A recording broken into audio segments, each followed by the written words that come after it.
Third time here. God dang, I'm having trouble with these things here. I hope the Steelers offense don't have as much trouble getting their stuff going as I do mine. Jesus. Now I gotta find out where the heck I am here. Oh, there's my phone. Anyway, welcome to my stream. If anyone's tuning in here,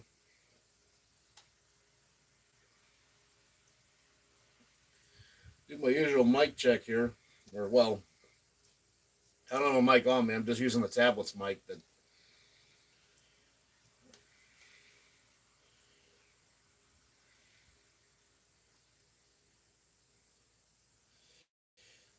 as the Steelers and Chargers are just a few minutes away from getting going. Both teams 2-0, and both teams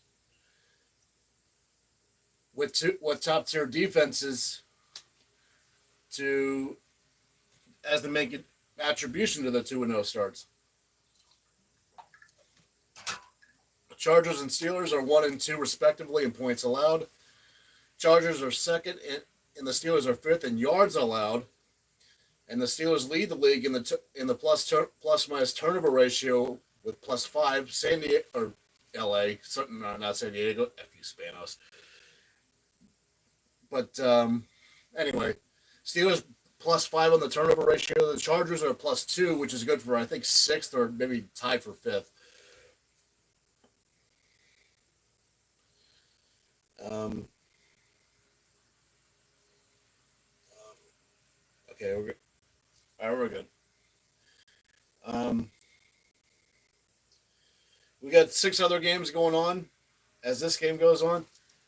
The only other 2-0 versus 2-0 going on, we got Houston versus the Minnesota Vikings. The surprising Minnesota Vikings with Sam Darnold at the helm. Had an upset win over San Francisco last week at home, and they're looking to get a second straight home upset with C.J. Stroud and the Texans coming to town. Tampa Bay looking to go 3-0 as they face a struggling Denver Broncos offense. Tampa with a surprise, and I called that upset. I said Tampa was going to upset Detroit on the road, and they did. They won 20-16. Denver, who struggled last week on offense against us in the Steelers, only managing 6 points. And Tampa, I don't know if they don't have the. Tampa doesn't exactly have the defense the Steelers have, but I imagine it's still going to be a struggle. Excuse me, for the Broncos, regardless of whether it's Jarrett Stidham or Bo Nix at QB.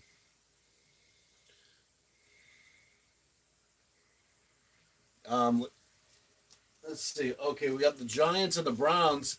Another couple of offenses that are struggling mightily. Even though Cleveland did win 18-13 last week against the even more struggling Jaguars team. A lot of question marks at that QB position with Deshaun Watson for the Browns, and even a bigger question for the Giants at their respective QB position with Daniel Jones. How did he screw him all that money? Anyway, that game might be similar to this one here, where there's not going to be a lot of points scored. Or maybe there will be a lot of points scored. I don't know. You never. One week from another, it can be apples and oranges. But I still imagine it'll be a low scoring affair between the Giants and Browns. Bears and Colts, they need both of these teams, or both of their QBs, need a very good performance this week, just to get their season in the right direction. Especially for the Colts, they're starting 0-2. They really don't want to start 0-3 and then having the Steelers coming into town next week. Bears need something out of Caleb Williams. I mean, he's shown basically next to nothing in these first couple of weeks. I know he's only a rookie. This is only his third game, but you know, the expectations we hold rookies nowadays, as opposed to years past, they've vastly changed over the years. Green Bay and Tennessee, that is the Malik Willis revenge game. Malik Willis had a very solid outing last week against the Colts, but Green Bay's main contribution to their win was their outstanding running game, especially with Josh Jacobs. I imagine they'll utilize the same thing against Tennessee.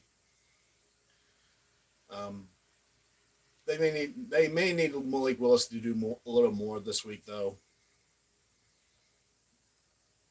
So we'll see what happens with Green Bay. This might be only this might be the last game for Malik Willis here because there's a good chance that Jordan Love might be back next week, but that's neither here nor there. And the last 1 o'clock game is the Philadelphia Eagles, who should be 2-0, against the very, very outstanding New Orleans Saints offense, who started 2-0, scoring 40-plus points both weeks, regardless of the defense. This could be another high-scoring affair between the Eagles and the Saints. I imagine I wouldn't be the least bit shocked if both teams scored in the 30s this week. That should be a fun game to watch. The 4 o'clock games, Miami is going to be without Tua for a while. They're going to have to go on the road against Seattle, Seattle's starting 2-0 with Geno Smith and Mike McDaniel as their coach, or McDonald, excuse me. Seattle looking surprisingly. Seattle's looking decent. I mean, they are giving their fans heart attacks, but they are winning their games, much like the Steelers. Panthers and Raiders. Raiders should win that one running away, regardless of who the QB is. Carolina is terrible. To me, it's either Carolina or the Giants who are going to be the number 1 overall pick for next April. Detroit and Arizona. That's going to be a fun game. I wish I could be able to watch that game. Detroit and Arizona is going to be fun. Arizona has looked good in these first 2 weeks. Detroit's been, they've been good, but they can do better. As we're about to get underway here, Chris Boswell is going to kick from right to left. Chargers will receive the opening kickoff, meaning the Steelers will get the ball to start the third. And we are underway here at Heinz Field. I know what I said. And it goes through the end zone for a touchback, and the Chargers will start from their own 30 to start things off. A lot of question if Justin Herbert was going to be able to go with a high ankle sprain, but he's given it a go.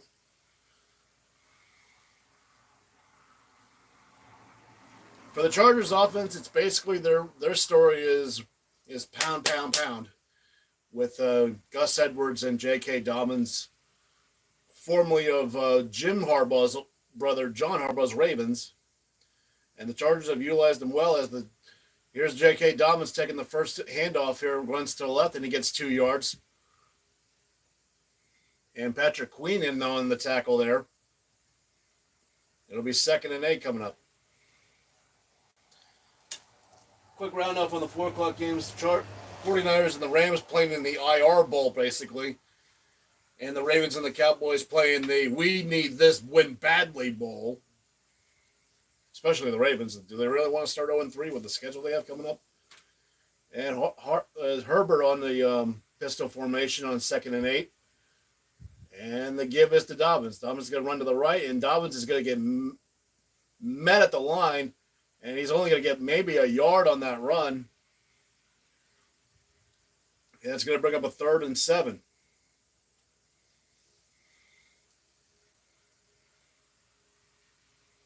As you see, I have the scoreboard situated behind me here. I hope you can see the logos that I have right just on the top of those numbers. On the left would be the Chargers. On the right would be the Steelers.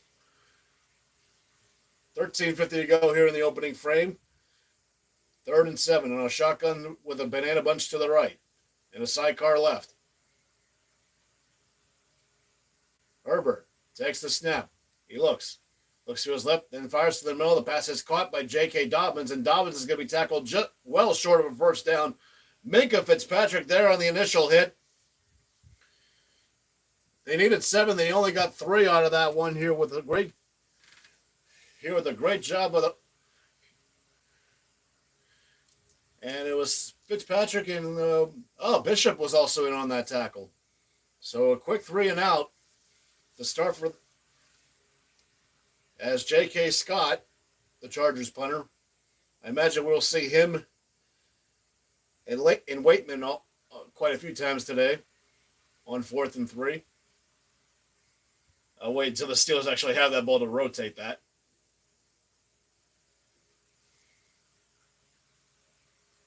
And the punt is away. Got a flag down, though, as the ball takes a bounce inside the 5, but actually right at the 5 is where number 33, Leonard, for the Chargers downs it. But what's the flag about? Because that was right at the snap. If that's on the Steelers, that's a first down for the Chargers. And it's actually a legal formation on the Chargers.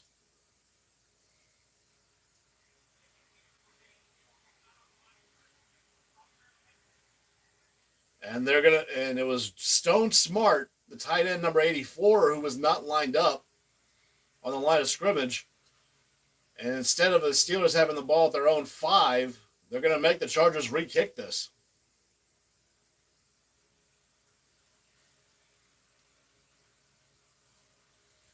And while in between plays here, I'll update some scoring going on. Here's right there. The Browns have scored right up from the get-go. I guess they had a very solid kick return, or the Giants fumbled their kick. And on the first play, Deshaun Watson found Amari Cooper for a 24-yard touchdown as the punt is once again away. And Austin calling for a fair catch, and he calls his fair catch at the 21-yard line. So that illegal formation penalty for the Chargers cost them 16 yards. And we'll see Justin Fields for the first time today.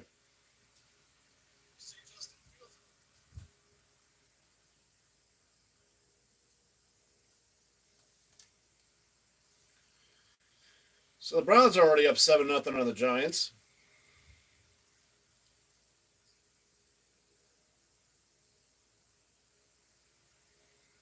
And the Green Bay Packers have also scored early on, as Fields fakes the handoff. And Fields is going to run. He's going to get to the 25 and going to be tackled down at the 26-yard line for a gain of, we'll say, 4. And it'll be second and a long 5.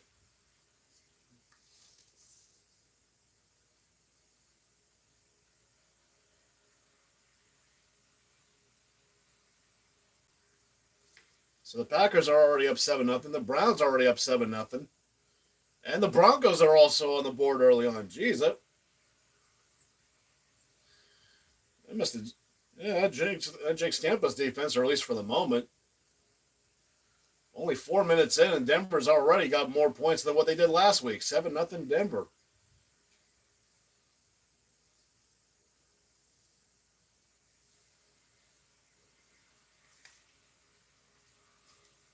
Fields under center on 2nd and 7.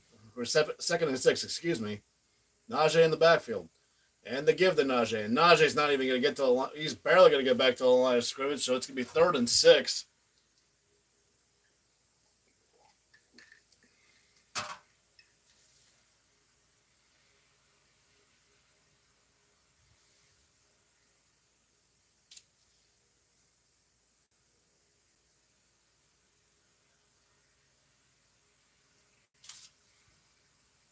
Fields on a shotgun all alone. Takes the snap, a high snap, and he's just going to bail on this one. He's going to be hit and sacked. That play was busted from the get-go. And 45 tall. It was 25 Tali Tipolatu. I don't know how you say his name. Forgive me. But it was we'll just say Tali. Was there on the sack, and here's Waitman for the Steelers to punt this away. Like I said, we're probably going to hear him and J.K. Scott's name quite often today. And the punt is away. And it is going to be a fair catch called for at about the 23-yard line. And that was Darius Davis there on the fair catch. So 10:39. Each team has had a drive, and they've both gone three and out.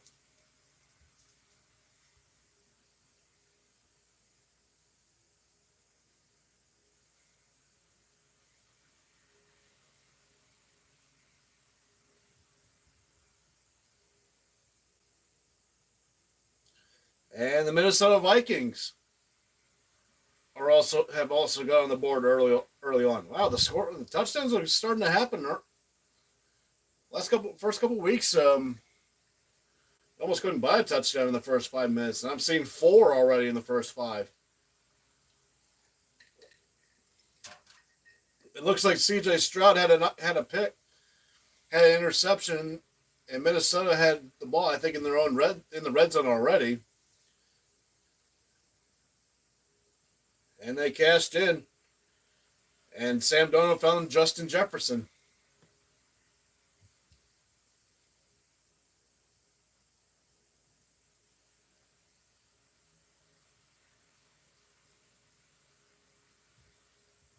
No scoring yet between the Eagles and Saints and the Bears and Colts.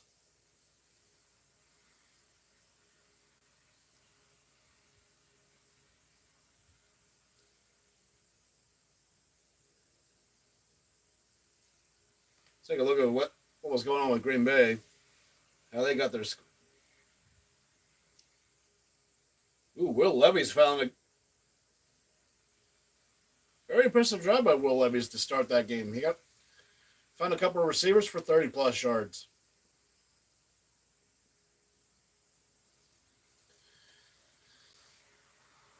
And he capped that off with a rushing touchdown.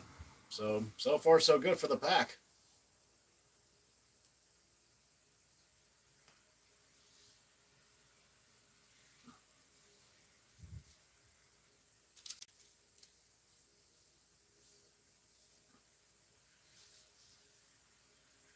As we're back to the game here, and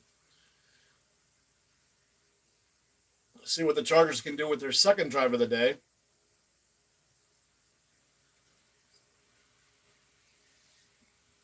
Just so you know, this thing right here that I have situated, that's telling you who has the ball. And, of course, this is what quarter this is. And from their own 24, Herbert under center.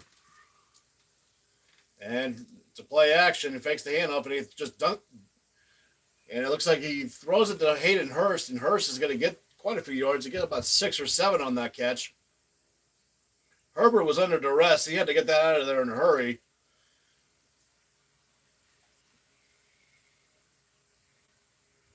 Queen almost got the sack, but he was able to find Hurst on a check down. And Herbert can't take too many more of those hits with a bum ankle. But 2nd and 3, Herbert on a shotgun with a sidecar left. And the ball, a mishandled snap, but Herbert's able to fall right back on it, and he's going to lose about 3 yards there. But it could have been disastrous. Let's take a look what happened. Oh, boy. Center just flat out lost it. He never even got it off the ground.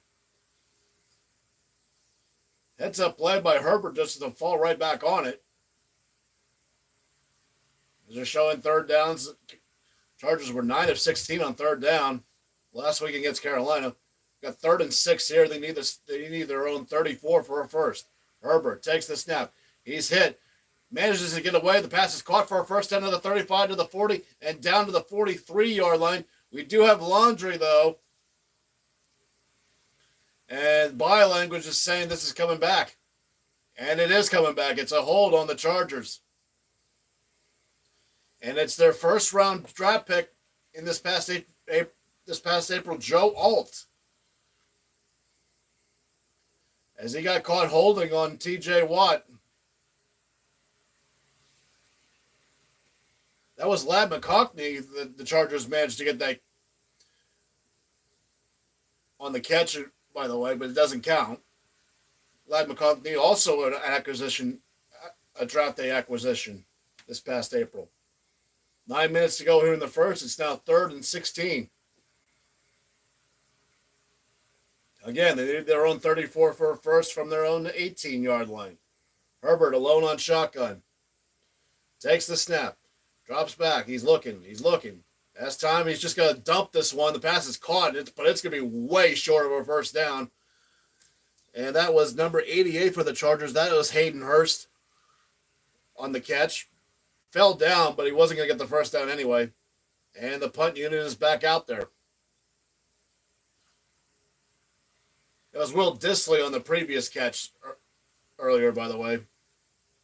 Hayden Hurst is 88. 81 is Will Dissly.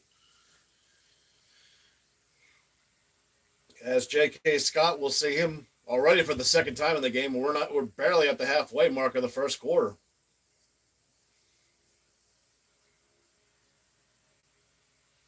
And the kick is away.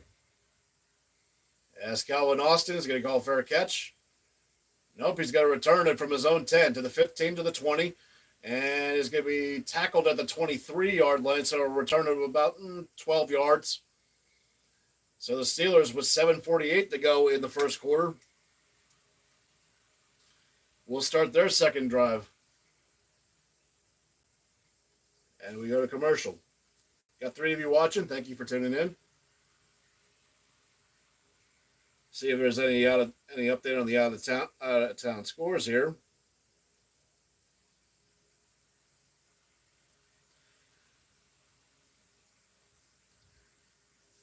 Nothing really to report. Tennessee's inside the Packers red zone.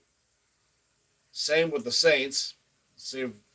But that's 4th down. It looks like the Saints are about to kick a field goal to go up 3-0.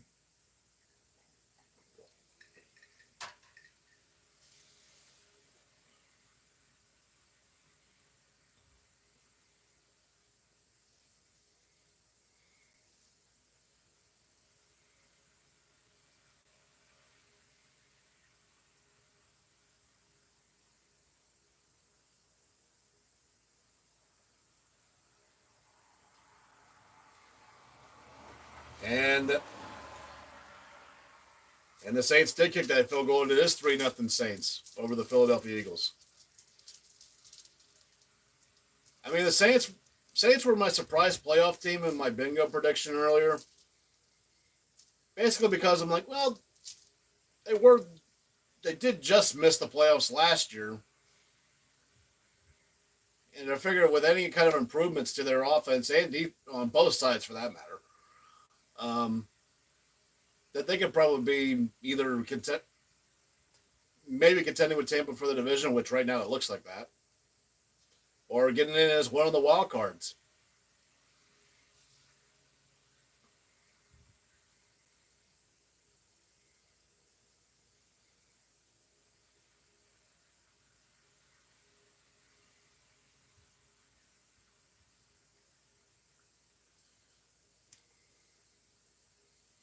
Chances are I'm not going to look at the chat as much if I'm here when I'm going to be looking at the out of town scores. I like to know what's going on with the other games as this one's going on.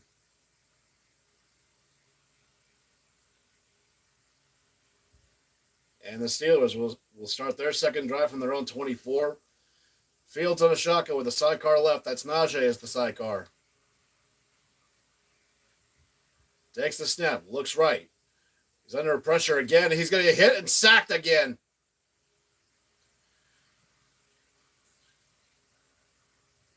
And that is none other than Khalil Mack.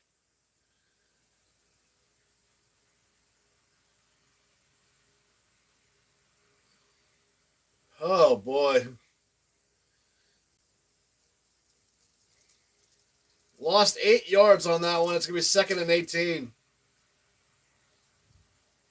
He beat Dan Moore big time on that one. Fields under center this time. It's a little play action, but he's got to dump this one to Jaylen Warren. And Warren got hit. Geez, another big loss as a motorcycle goes by. Jeez, it's going to be 3rd in Canada.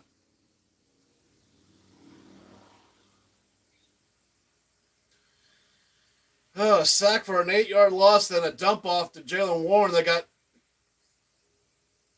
basically met right on contact. I don't know how he held on to that, but they only gave him a 3-yard loss. But 3rd and 21, 6:30 to go.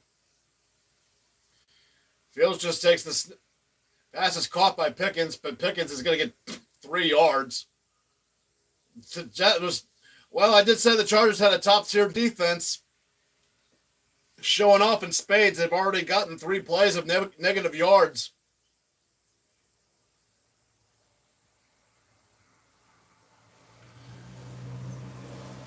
That was Darwin James that on the tackle on Pickett. So far the graphic showing 4 punts, 2 penalties, 4 3-and-outs, and 0 first downs. And punt is away. And taking it is Davis, and Davis gets to the 40 and to the tackle at his own 41-yard line. So easily the best field position of the day for either side belongs to the Chargers. They'll start from their own 41 with 5:34 to go. Tennessee tied the game at 7 down in Nashville.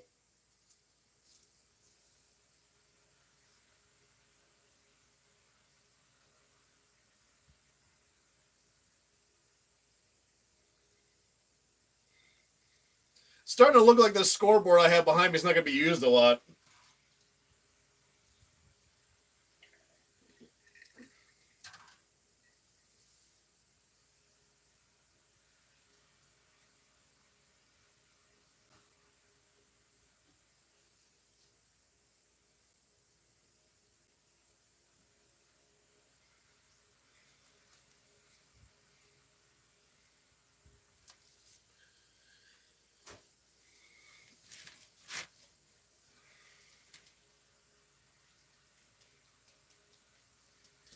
Oh, brother. I had a feeling that this game was going to at least start like this. For the Steelers to win this game, they have to keep this low scoring.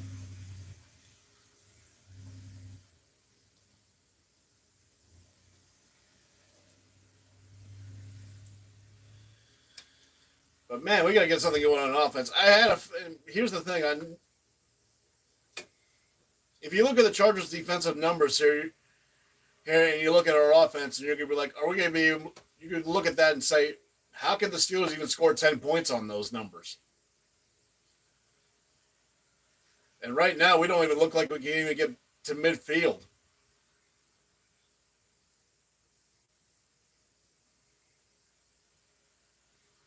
You can make the argument the Chargers are more well-rounded on offense here with their 2 running backs in Gus and J.K. I imagine this drive the Chargers are going to want to utilize J.K. a little more here. Last drive they didn't do that.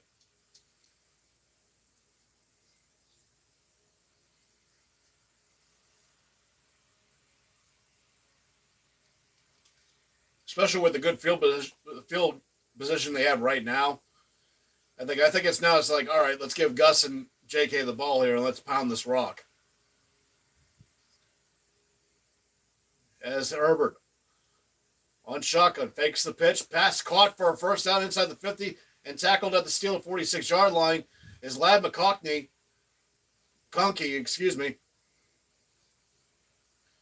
Dante Jackson on the tackle, but damage done. Needed 10. They got plenty of that. It was about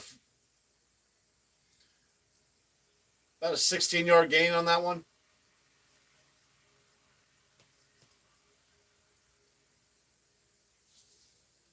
Herbert now in a pistol with J.K. in the backfield. 2 wides to the left. Takes the snap. He gives it to J.K. J.K.'s going to run to the left to the 45, and he's going to breaks a tackle. He's going to get to about the 41-yard line, gain a couple more yards off the missed tackle. And that McConkey catch and run was the first down of the game, period.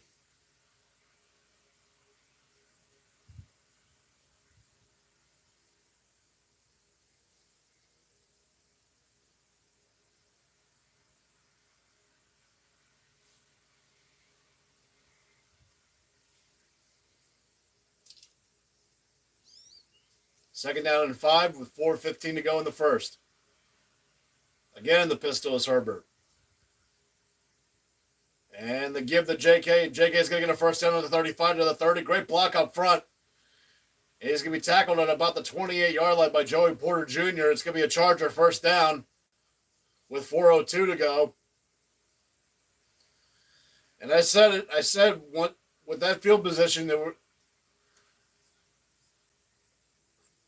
I think Harbaugh was going to go. It was going to be like, all right, let's pound this rock. They started with that McConkey catch and run. That was a good play.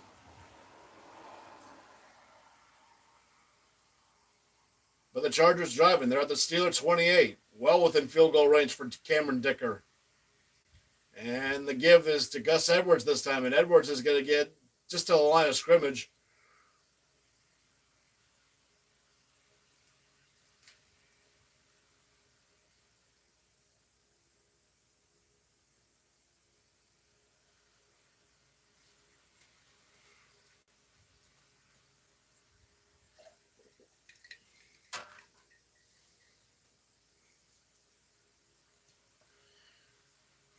Second down and 9.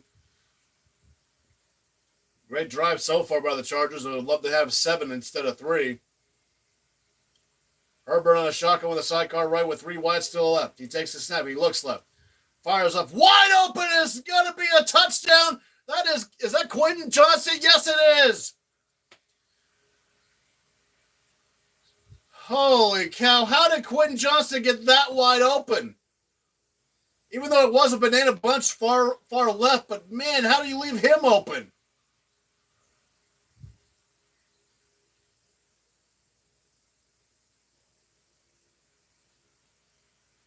Oh, blown coverage by Joey Porter Jr.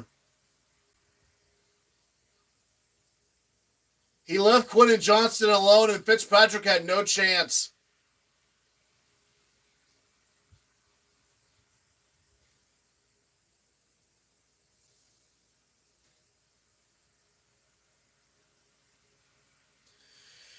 Oh, boy. Where's that?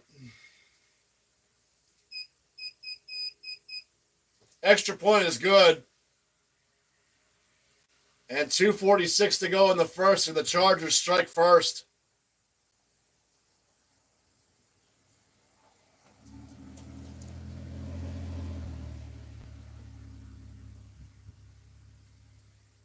God, what the hell, Joey?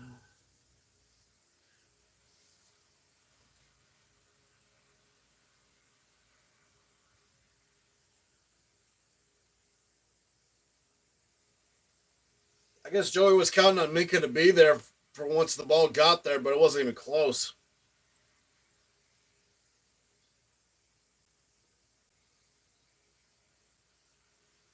See, Joey went into coverage on 87, Simi, and left Quentin Johnston all by himself.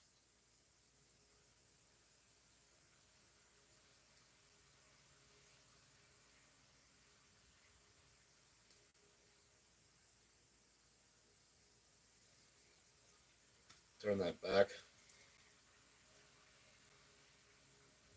I had a feeling when they got the field position and they were on the 41, it was like, all right, they're going to start really implementing their game plan. And Quentin Johnston's having a heck of a second year, despite last year being such a dud.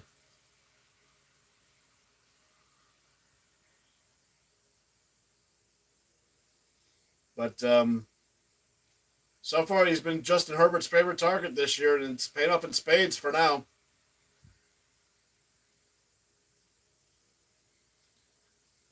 I didn't think the Chargers were going to be a playoff team. I could have easily said them, even though it is Jim Harbaugh. I mean, say what you want about his stuff in Michigan that he could have gotten in trouble for, but Harbaugh can coach.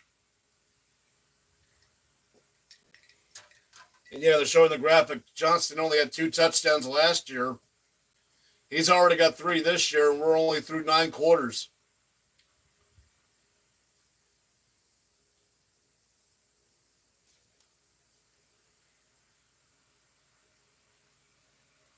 See if there's any update here on the other games.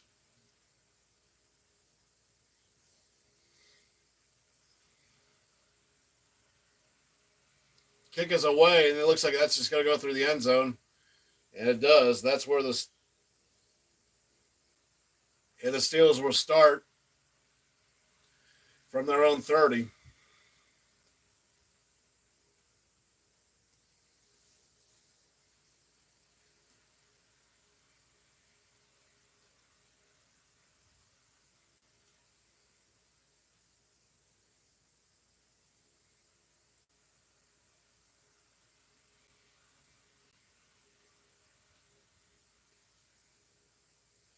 Fields under center.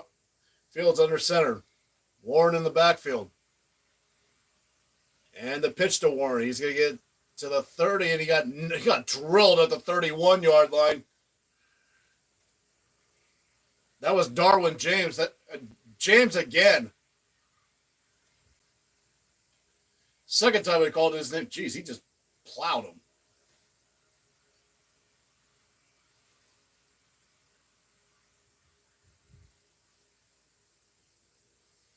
Second down and 7. He actually got credited for 3 yards there.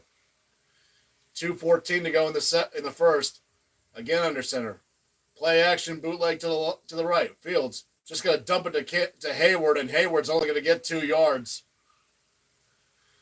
And it's going to be 3rd and 5 coming up. Perryman on the tackle.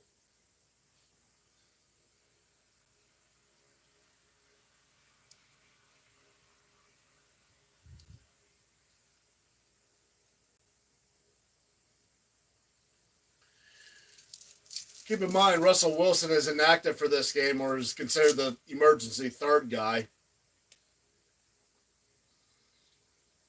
3rd and 5, banana bunch to the left. On a shotgun with a sidecar right. Fields takes the snap, pass is caught, and it's going to be close. It's Pickens on the catch, but did he get the first down? And it's going to depend on spot. They're saying, yeah, he got the first down. So we finally got a first down.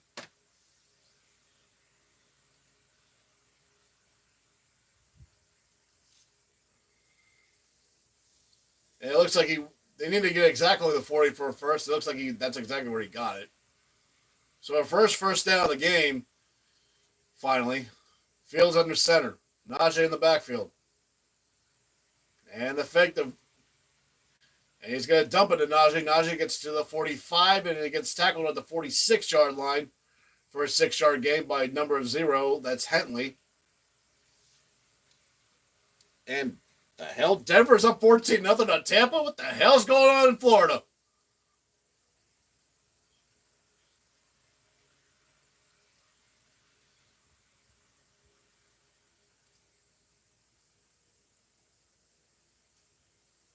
Second down and 4 here. The last seconds of the first quarter here. This will be the last play, maybe. And it's going to be a quick dump to Patterson. Patterson's going to make the catch at the line, but he's going to get the first down. Quick screen to Patterson, and Patterson got enough blocking to get 5 yards. He needed just 4. And that will be the end of the first quarter. Off the Quentin Johnston touchdown, the Chargers lead 7-0. And Minnesota's on 14-0. What the hell?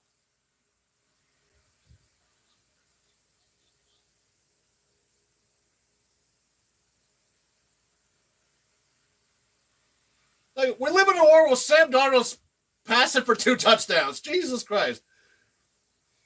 Sam Darnold, I'm already looking at his stats. He's 6 of 8 for 60 yards and 2 scores.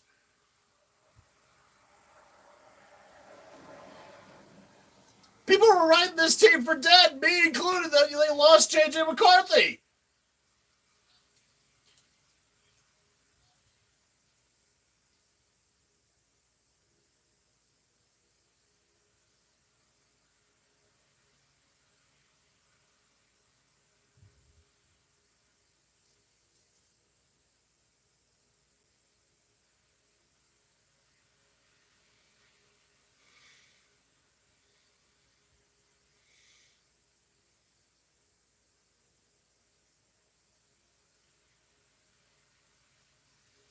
Yeah. Oh, God, Will Levis threw a pick 6.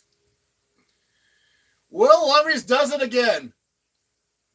Tennessee, take our word for it. Put Mason Rudolph in there. You'll do fine.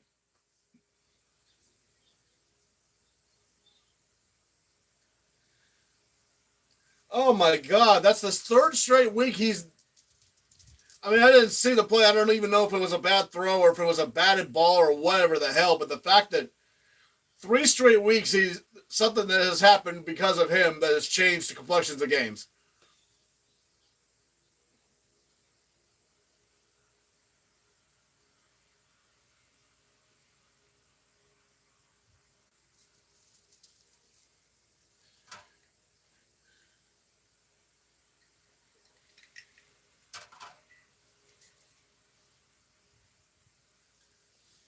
Second quarter about to start here. So far, the Chargers took round one.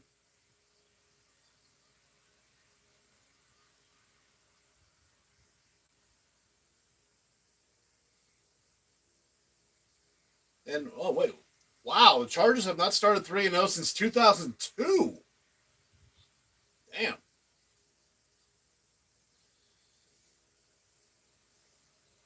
First down and 10 from the Charger 49. Fields taking the shot with a shotgun to the side card to the left. And a banana bunch to the left. Takes a snap. And it's going to be a design run, and Fields is going to run. He's going to slide down just for a yard. It was a design draw play, but it didn't materialize into anything, and Fields just slid down for a yard.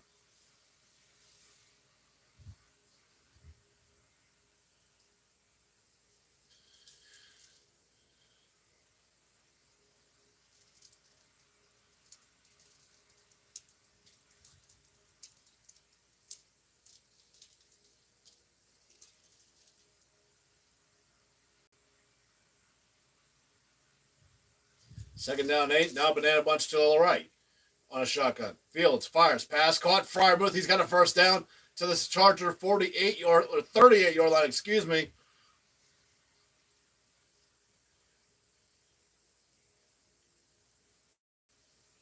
So the Steelers are starting to get some drives going a little bit here.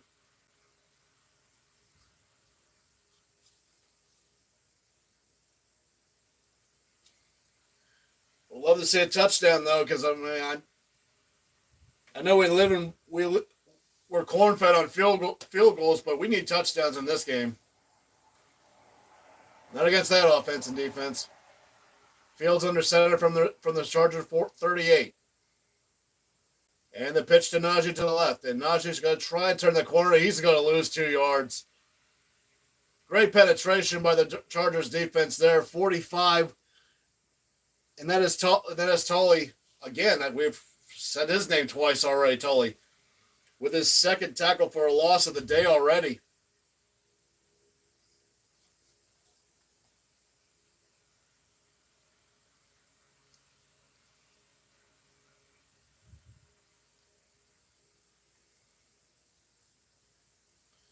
Second down and 11 from the Charger 40. Fields alone in shotgun with three wides to the right. He looks. He's just going to dump it to Najee. Najee gets to the 35, and he'd be tackled at the 32-yard line. Gain of about, say, 7 yards there. It would be third and about 4-ish. With 12:45 to go in the second.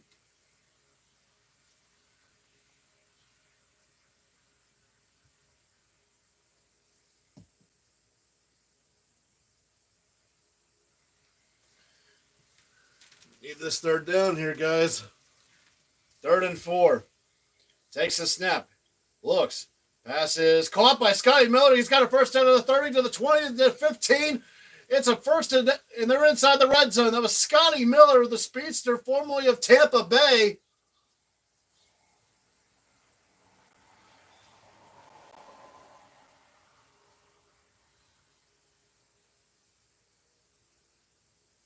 Broke a tackle, and he was off to the running on that one. Who missed that? Asante Samuel Jr. could have stopped him for just 2 yards. Instead, he broke it, and now it's first down inside the that's the Charger 12.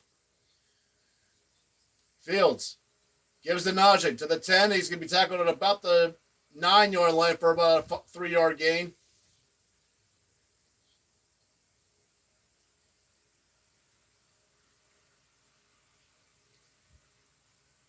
Quick out of town score. The Giants and the Browns are now tied at 7.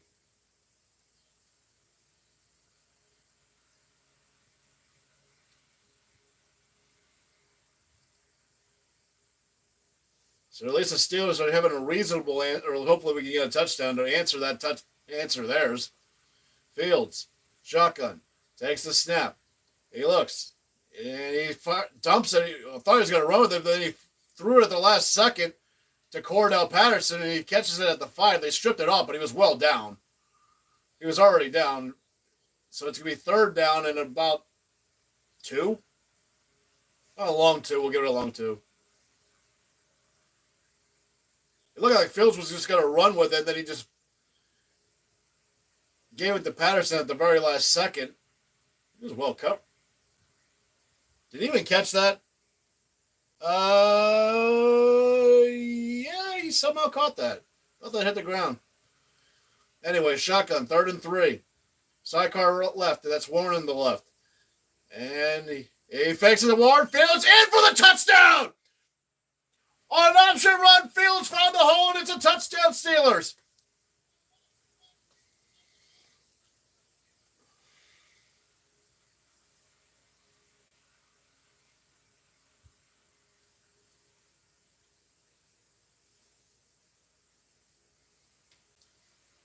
And that is what Justin Fields does best. It's those design option plays. They faked a Warren and they bit. Boswell up for the extra point. Snap, hold, and the kick is pure.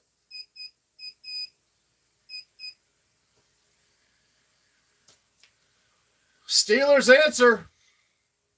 And boy, did they need an answer. 10-17 to go in the second. We're knotted at 7.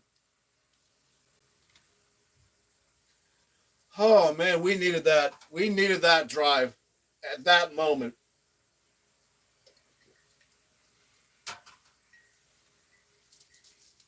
First time in eight quarters the Chargers have allowed a touchdown.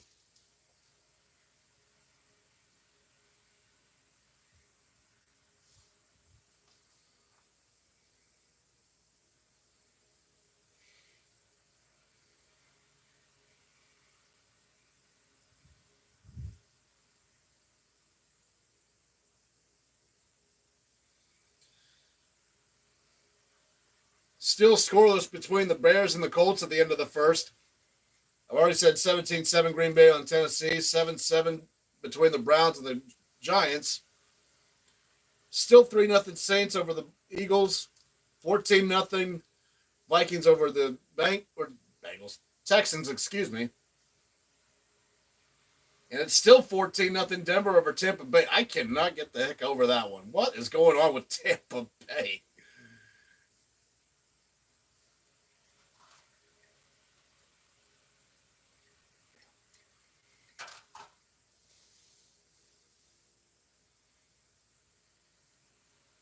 I mean, I know Sean Payton has a lot of experience of beating up Tampa Bay, but for crying out loud.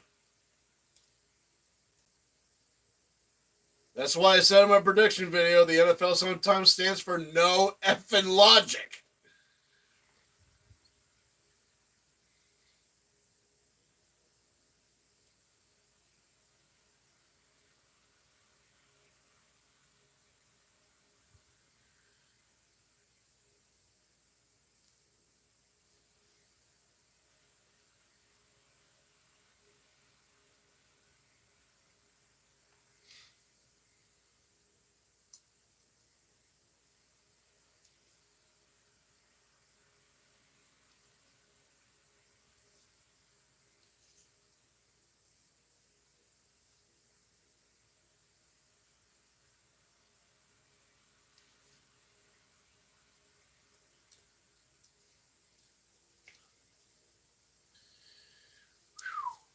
Okay. Boswell's kick is away. And the Chargers will just take a touchback.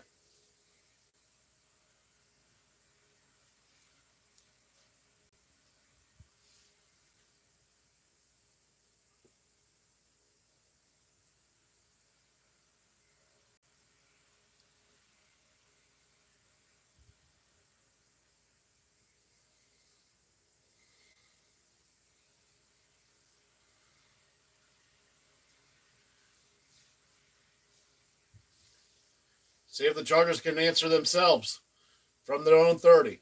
In a pistol formation is Herbert. Give to J.K. Dobbins, and Dobbins is going to get just to the line of scrimmage for no gain.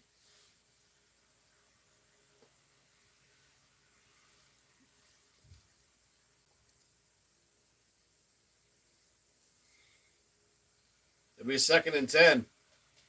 Larry Ogunjobi looks like he was in on that. Same with Cam Hayward.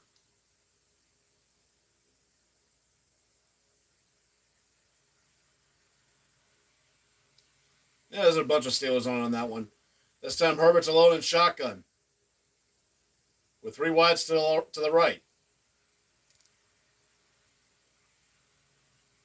Play clock running down here and takes the snap. Herb fires a pass. That pass is caught by Hurst, and Hurst is going to try to dive for a first down. He's going to be a little bit short, but he did manage to get 8 yards. Hayden Hurst, formerly of the Cincinnati Bengals, and I believe also formerly of the Carolina Panthers, if I'm not mistaken.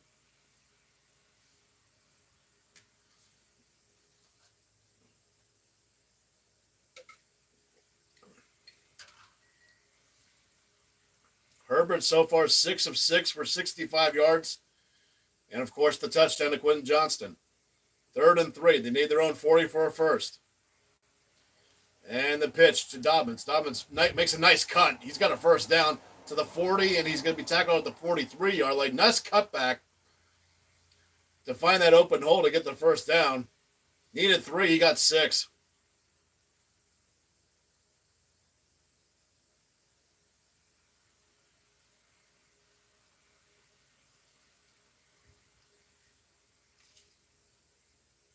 Patrick Queen thought he had the angle on him. Then Dobbins makes a nice cut to get with the misdirection. Herbert on a pistol again from their own 43. Takes the snap. He's going to give it to Dobbins again. Dobbins is going to get to the 44. Well, we'll give him 2 yards. We'll give him 2. It'll be 2nd and 8 with 8:02 to go in the second.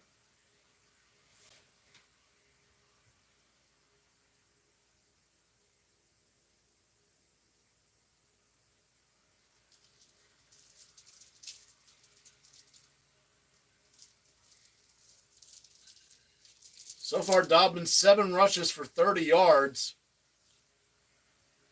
Okay, no, he's rushing 4. It's 4 per touch, so it's reasonable.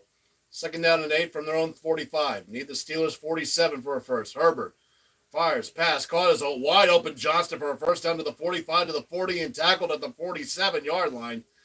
2nd time he's found Johnston here wide open.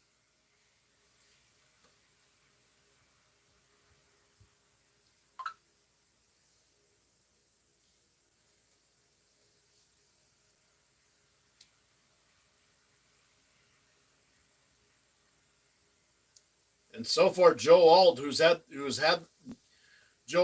the tall task of defending T.J. Watt, so far he's done fine. Chargers have a first down at the Steelers 38. Snap a little low. Herbert takes the pass. Pass is caught. Is going to be another first down to the Steelers 25-yard line. And that is Lab McConkey won the catch and run for 13 yards. That's his actually first catch of the day. He had one earlier, but it was taken away on a holding call.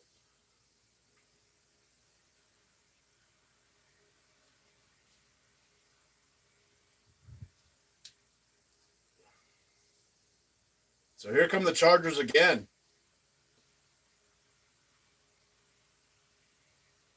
From the Steelers 25 on 1st and 10. Herbert on a shotgun. Fakes the pitch.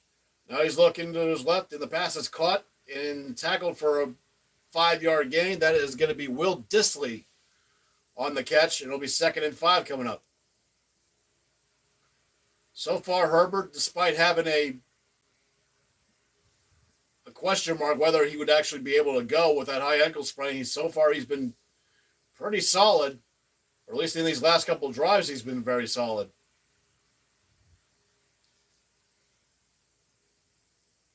.5:33 to go in the second. Chargers on a shotgun with a sidecar left. And on the jet sweep around to the left, and it's going to be a first down and be tackled at the 12-yard line. That is number 12, and that is Darius Davis on the jet sweep. Needed 5, he got about 7.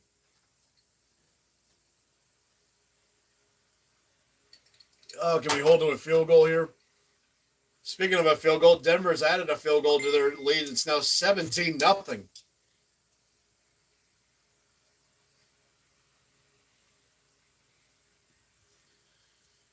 First and 10 from the 12.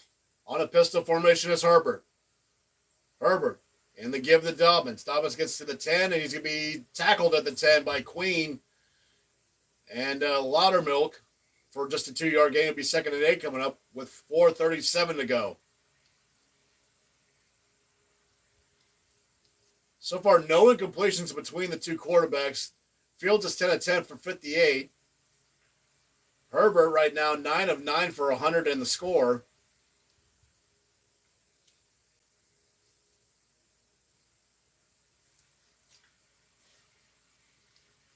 Now 2nd and 7 from the 9. Need the Steelers 2 for a first. Under center this time. And the pitch to Dobbins to the right. And Dobbins is going to lose a yard. They read that one coming a mile away. Here, Cam Hayward and Alex Highsmith in on the tackle for a 1-yard loss. It'll be 3rd and 8 coming up. So a big third down upcoming here. See if the Steelers can hold Sandy.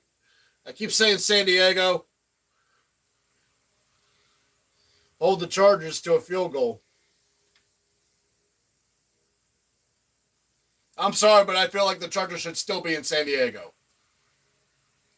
3:30 to go in the second. 3rd and 8. Shotgun with a sidecar left. With 3 wides to the left.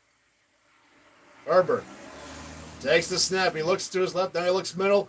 Fires to the middle. Passes over everyone's head. And it falls out of the back of the end zone incomplete. It was intended for number 87. That is Simi Fahako.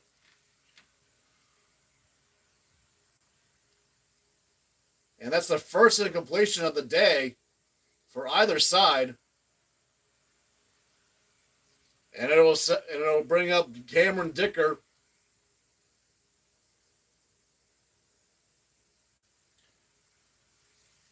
Who's 5 of 5 this year, with those longest being 53 yards. Let's see if he goes 6 for 6 from 28 on the right hash. And it is right down Broadway. So the Chargers regain the lead through Dicker's toe. And with 3:13 to go in this all of a sudden now fast-paced game in the second quarter, it's 10-7.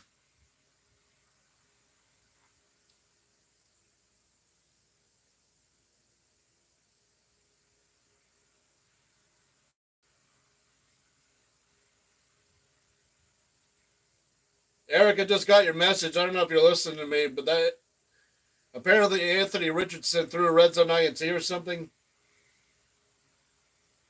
If that's the worst you ever seen after what we saw at Will Levis just a couple weeks ago, bruh.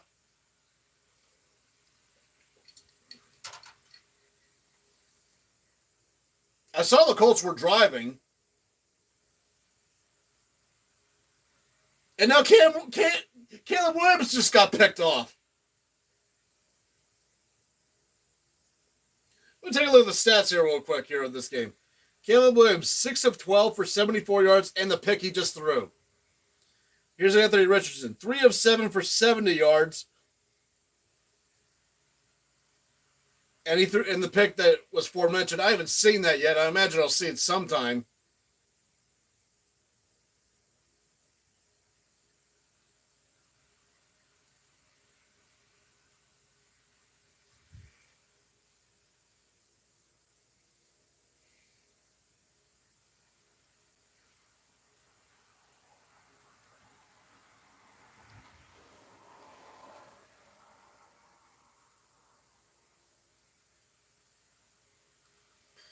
Oh, my Lord. What in the world is going on with that Indianapolis game? In a game where I think both offenses needed to show they had actual life. And it's 0-0 after 20 minutes with interceptions from both guys. It's like Richardson and Williams had to have really good games, and right now they're. I mean, again, it's only 20 minutes, not 60, but right now they look like dog water.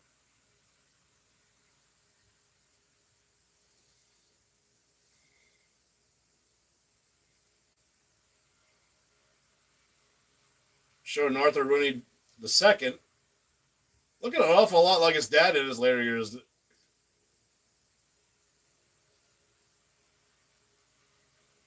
The Chief and his son Daniel. I'm just looking at what they're showing me on the screen here is Cameron Dickers kick us away, and it's just going to go in the end zone for yet another touchback.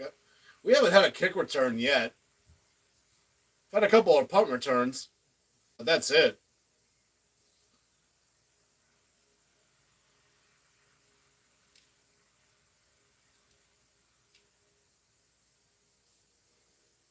Let's see if the Steelers can answer with 3:13 to go in the second.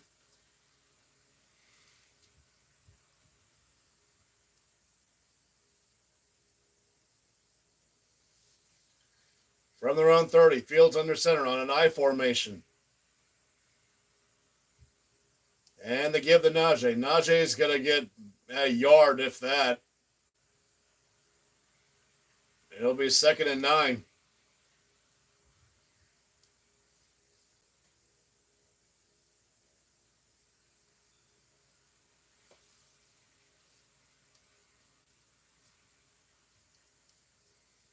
I mean, yeah, Fields is 10 of 10 for the 58 yards, but a lot of that was because of Scotty Miller breaking that one tackle.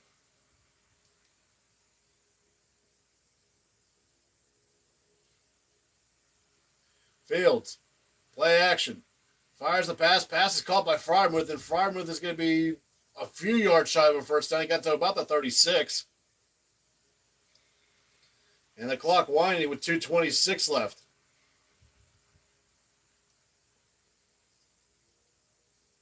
They can let this go down to the 2-minute warning if they so desire on 3rd and 4.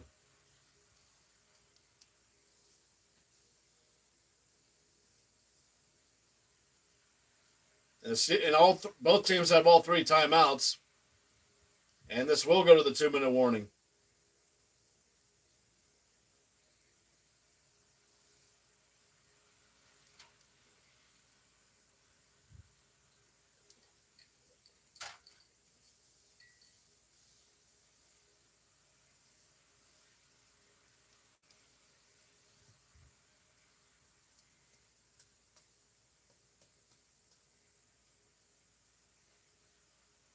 Yeah, this game kind of going at a quick pace there all of a sudden once the teams actually got their offenses going. As of right now, we're the first team that actually get to the 2-minute first game to get to the 2-minute warning. Everybody else is behind us.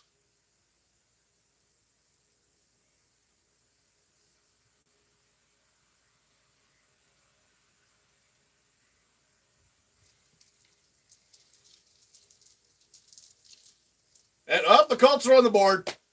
You actually remembered you had Jonathan Taylor. I said that in my prediction video. I'm like, just give the damn ball to Jonathan Taylor for crying out loud.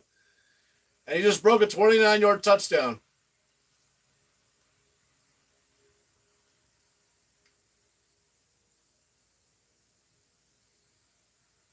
Hey.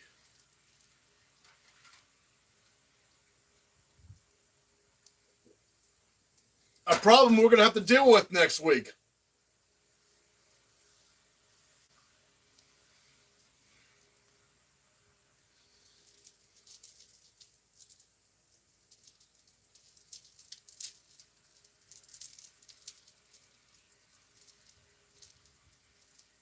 It's how this YouTube TV commercial where the falcon and a bird fighting over the remote.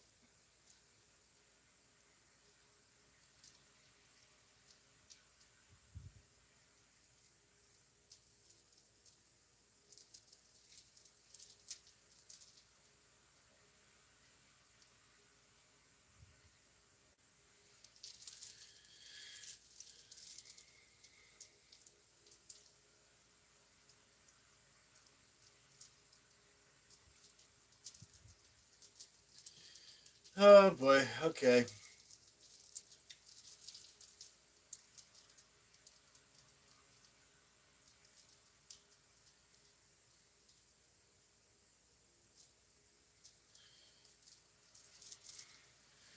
Third and 4 from their own 36. They need the 40 for first. Shotgun sack our left.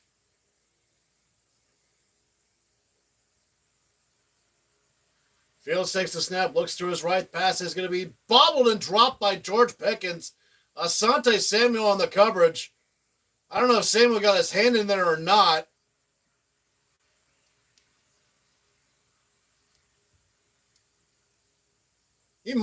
Samuel might have been early, but that still hit Pickens right in the hands. He's got to get that.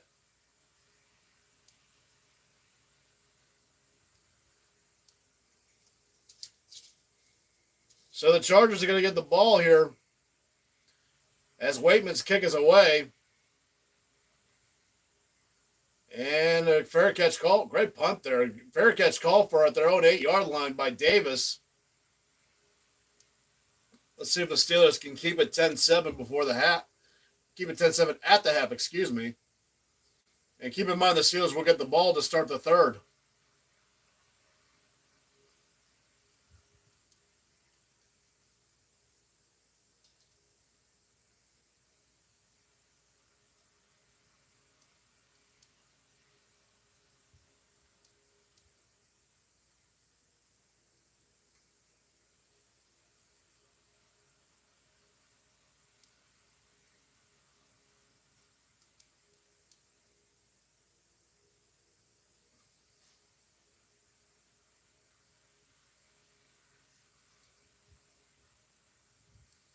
So for the scores on the out-of-town ones here have been kind of like stuck. It's been 7-7 in the Browns game for a while. It's been 17-7 in the Green Bay game for a while. I just said about the Colts finally getting on the board. It's still 14-0 Minnesota over Houston. Still 3-0 New Orleans over Philadelphia. I guess the Saints offense has quieted down. And it's 17-0 Denver over Tampa. Again, what the hell with you, Tampa?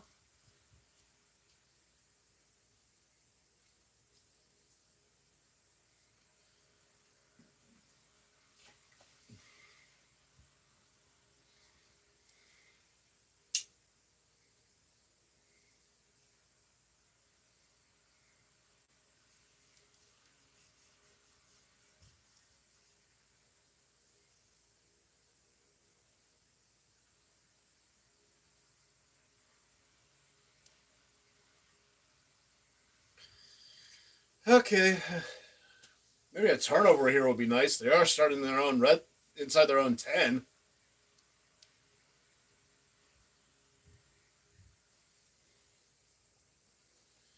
Haven't had a turnover yet in this game. Not exactly the Chargers' forte to get turnovers, though, even though they are +2. But the Steelers being +5 in the year so far.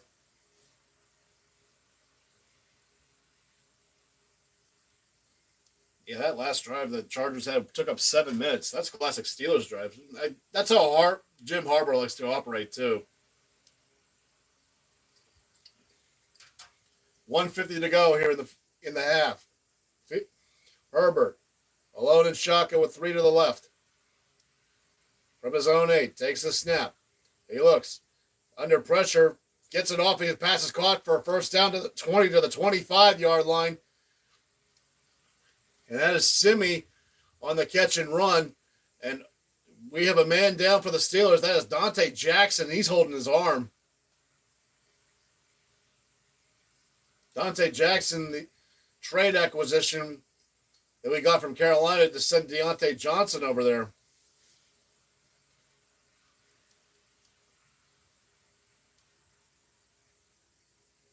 Good job by the Chargers O-line to keep the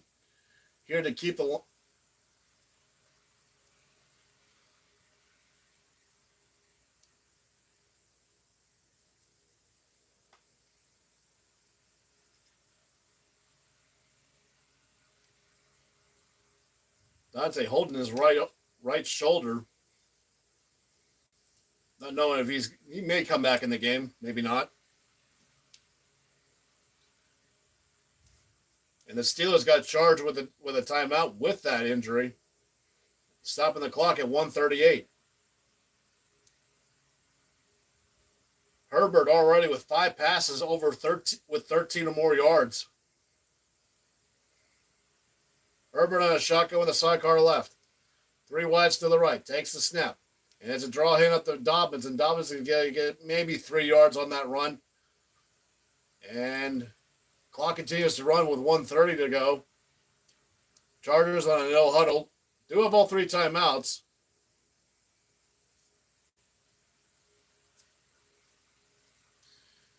Herbert takes the snap. He looks to his right. He just dumps it to Dobbins, and Dobbins is going to get a yard, if that. And Chargers going to call a timeout. Yeah, they call a timeout. 1:10 to go.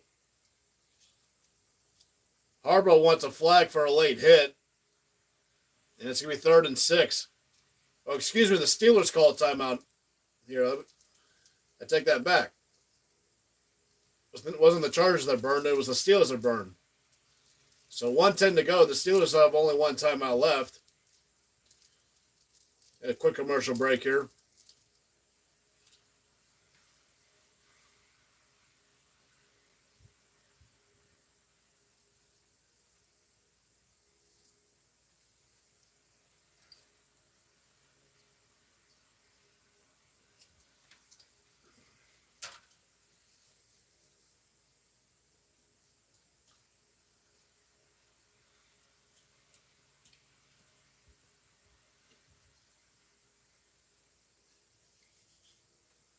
Third and 6 from their own 29. They need the 35 for a first down. Herbert, shotgun with a sidecar right with 3 wides to the right.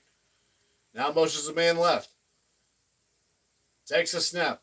Looks left. Now looks right. Fires pass. Caught. And diving, getting upended is Will Dissly. And I think he got the first down. He did. He needed 6. He got exactly 6.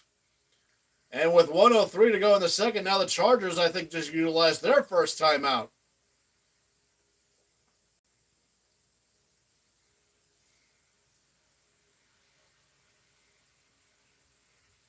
And they're showing Joe Alt doing a fantastic job. He did get called on the holding earlier, but other than that, TJ Watt's been pretty much held quiet in this first half.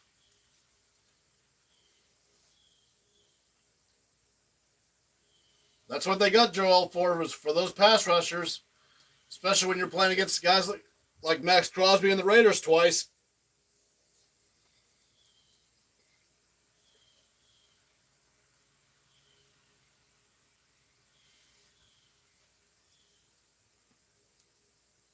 So 1st and 10 from their own 36. Banana bunch right, and Herbert takes the shotgun snap. Highsmith missed the sack, and almost Patrick Queen almost intercepted it. Oh, Alex Highsmith should have had a sack, and Patrick Queen should have had an interception.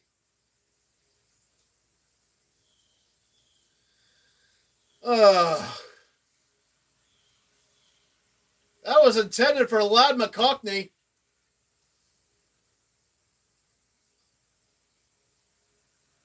Second down, 10, 58 seconds to go. Herbert takes the shotgun snap. Looks, passes, dropped. It was intended for Ladd McConkey. He would have only gotten about 4 yards on that anyway. And it's 3rd and 10 with 54 seconds left. And god dang. Almost had a sack and a pick on the same damn play. That would have been huge.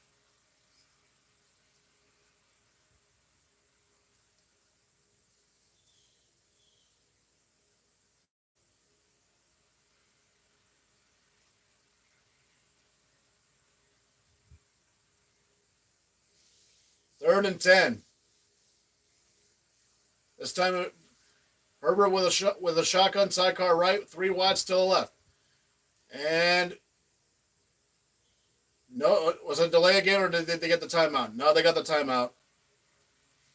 And that's the second timeout charge for the Chargers. No pun intended.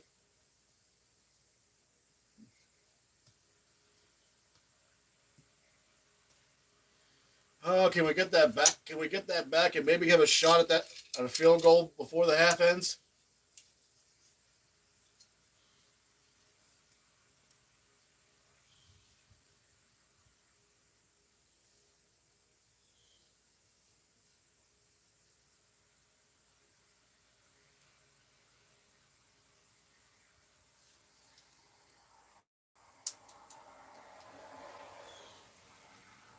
try this again. 3rd and 10.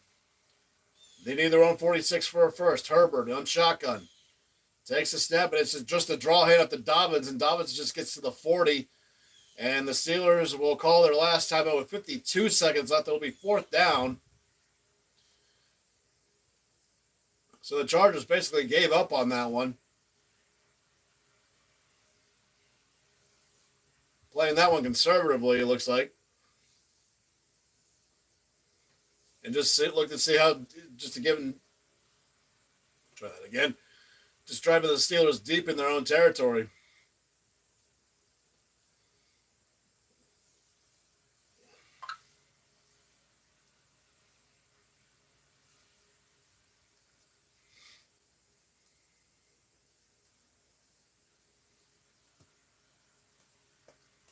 And J.K. Scott for his 3rd punt of the day.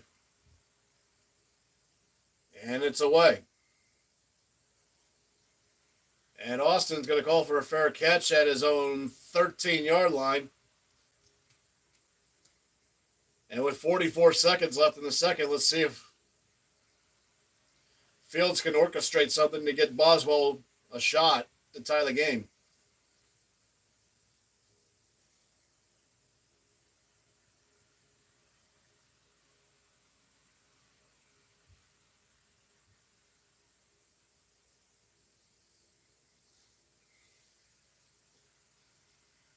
.44 seconds at their own 14.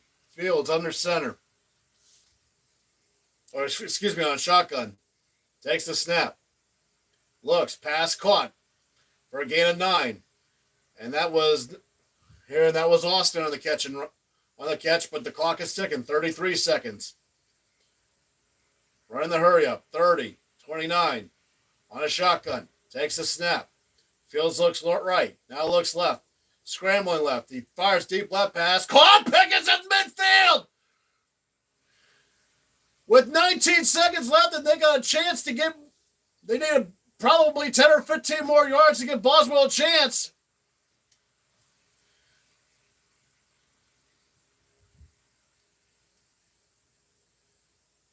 Pickens somehow getting open. That was Fulton in the coverage. But they need 10 more yards. They're right at midfield with 19 seconds left. They need a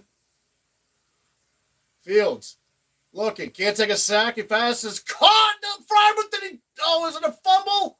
Or did he never have it? They're saying incomplete. Okay, that's fine. That's okay.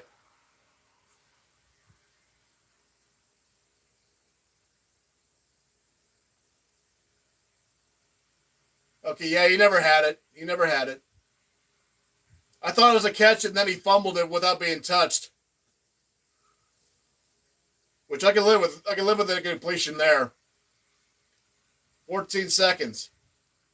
Fields takes a quick shotgun snap. To the sideline. Passes. Is that a catch by Austin? They're saying yes, he caught it. And that was only a quick 3 seconds on that one, so about a 5-yard gain. It's still maybe too long a one for Boswell.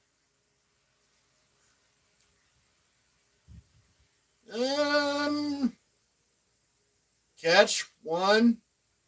Yeah, he got it in. 3rd and 5. With 11 seconds. It's got to be something on the sideline. They have no timeouts. Fields, bootleg right, just a quick throw, and he throws it away. With 6 seconds left, it's going to be 4th and 5. Are they going to let Boswell try it, though? I think they should try it. What the hell you got to lose?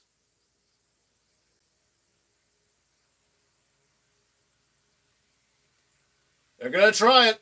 This would be from 62, and this would be a Heinz Field record.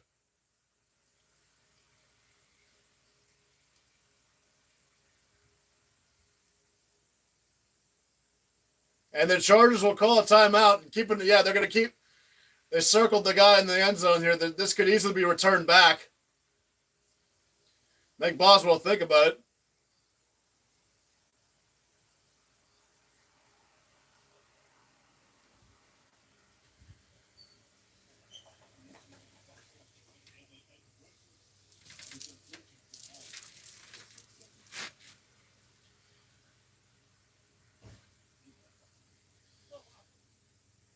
for 62. Whoa, boy.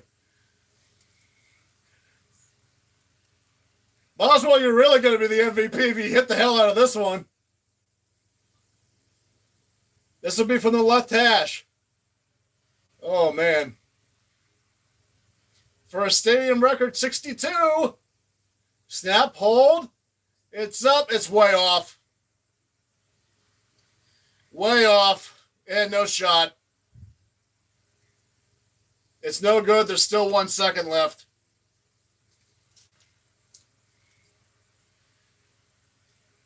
It was worth the shot. It was worth the shot. He had the leg. It just the accurate. Even in the NFL, you're asking to kick a 62. That's a little difficult. What do you made it? Oh, he might have made it. He might have made it if it was accurate enough. It was close. Herbert's going to have a chance to just chuck one in the end zone for a Hail Mary and see what they can do what Colorado just did last night.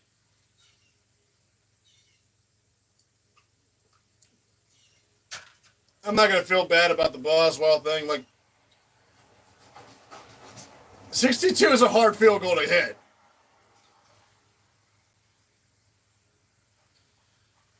Herbert, under pressure. He's going to fire in the end zone. He manages to get it away. The pass is going to be batted in the air. Jesus Christ, that was close. I think a Charger got his hands on it, but he just couldn't reel it in. It falls harmlessly incomplete. It's going to be the end of the half.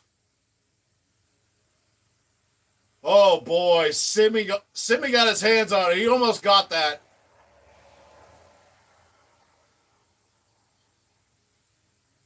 Fitzpatrick might have gotten a hand in there. I'm not sure. But, whew, that was close.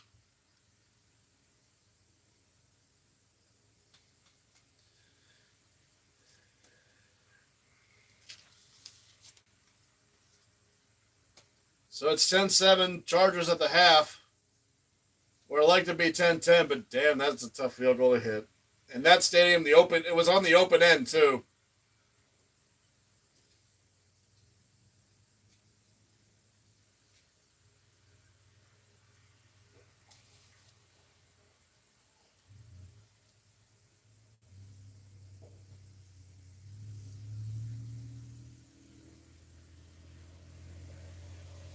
Could be worse, though. It could be worse. Both teams had a slow start, then they started getting their offenses going. The Steelers will start the third quarter with the ball, so we do have that.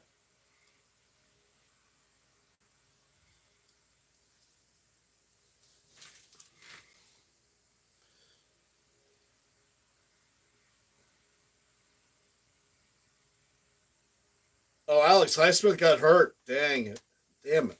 Highsmith hurt his groin, and it's doubtful to return, so that basically means he's out for the day.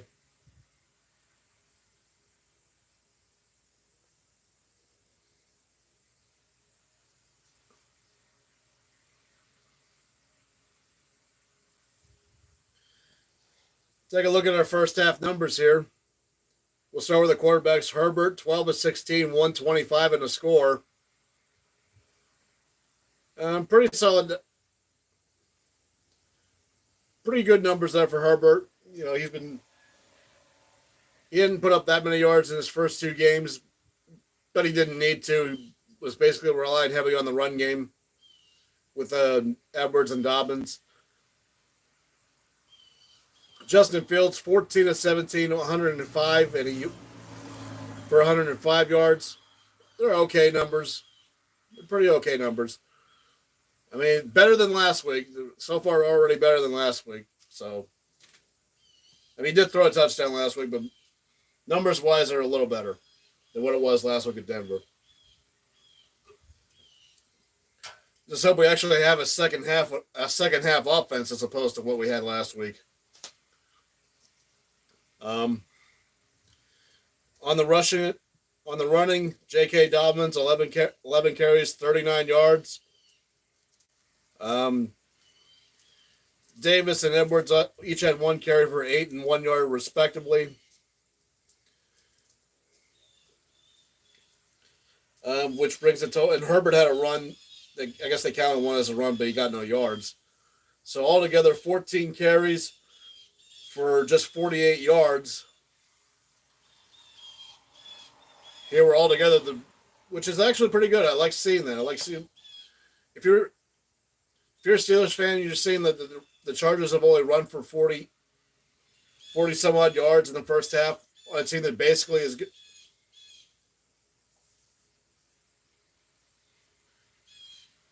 I'm just now seeing that pick six that Will Levis threw. For the Steelers running game, it's basically been non-existent.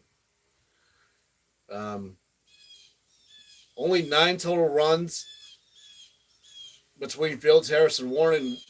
Fields is our leading runner right now. And even though he did score,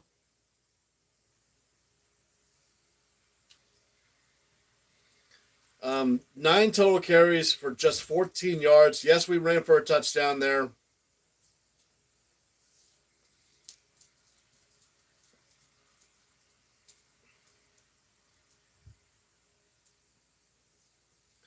But that's not the Steelers' MO. Their MO is actually getting the running game going, and so far we've only run the ball 9 times for 14 yards. So we're basically telling Justin Fields, I'm like, we need your arm, not your legs today. Even though the legs got us the score.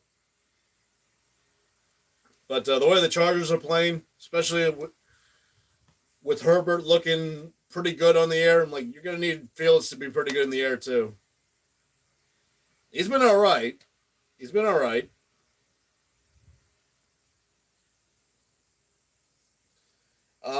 Take a look at the receiving for the Chargers. Quentin Johnston, 2 for 44 in the score. Ladd McConkey, 2 for 26. Will Dissly, 3 for 19. Simi Fehoko, who almost caught the Hail Mary at the end of the half, just 1 for 17. Hayden Hurst has 2 for 15, and J.K. has 2 for 4. On the Steelers' end, you got George Pickens, he's got 3 for 35, excuse me.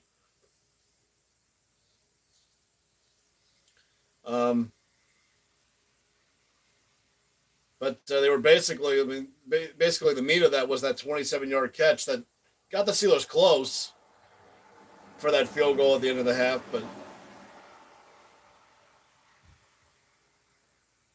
couldn't get it in. I mean, 62 yards, that's still pretty hard for crying out loud. Scotty Miller, 1 for 20, which set up that score. That was a big one. That was a big one too, because that was on 3rd down, and it could have easily been tackled for 4th down. But Pat Freiermuth and Calvin Austin each have 2 catches for 15 yards. Najee Harris has 2 catches for 14.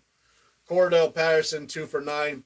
Cam Hayward, 1 for 2. And Jaylen Warren caught 1 for -4. And so far, pretty much kind of the difference is the fact that Dicker made his field goal and Boswell didn't. But they were 2 vastly different field goals.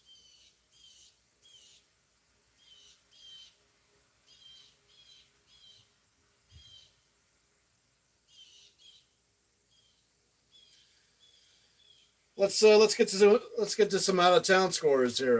Denver Broncos had just kicked a field goal here just a second ago, and they are going to the half. They're going in the halftime up 20-7 on Tampa Bay, which so far that is the big surprise of the day. Let's take a look at the numbers for that game. Baker Mayfield, 8 for 13, but just 53 yards. Does have a touchdown, but he also has an interception. Running the ball, they've only run it 10 times for 63 yards. Or excuse me, 66 yards. But Bo Nix having a very good day. He's having a very good day down in Tampa. 18 for 23, 169 yards. Nice. And he's also run the ball 5 times for 21 yards and a score. So, and Cameron Sutton, 4 catches for 55 yards. Denver already having a much better first half than what they had the previous 8 quarters in the. See if Denver can hold on and get off the schneid, if you will. And an update on the. And an update on the Giants and the Brownies. With 2 second quarter touchdowns from Malik Nabers. The Giants are up 21-7 on the Brownies as they're about ready to go to half. Let's take a look at the numbers there. Daniel Jones, 17 of 19 for 178 and 2 scores. As opposed to Deshaun Watson, who's got 8 for 11 for just 67 yards. He does have a score. Basically, no running game for the Browns whatsoever. Man, they need Nick Chubb back in the worst way. Because their leading rusher has only 4 yards on 4 carries, and that's Jerome Ford. But here's the Giants receiving. Malik Nabers, 6 catches, 66 yards, 2 touchdowns.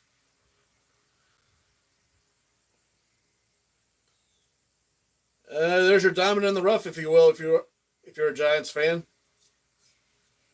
Easily the Giants' best performance. I mean, just in this first half alone. I mean, yeah, they scored 3 touchdowns last week, but you had no kicker.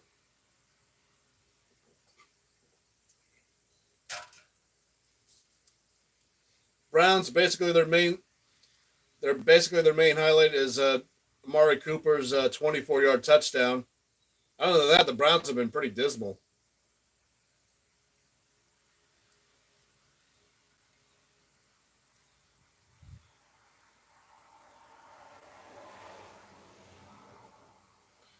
And the Browns only got that touchdown because of a fumble on the opening kickoff by the Giants. Other than that, the Giants are dominating this game.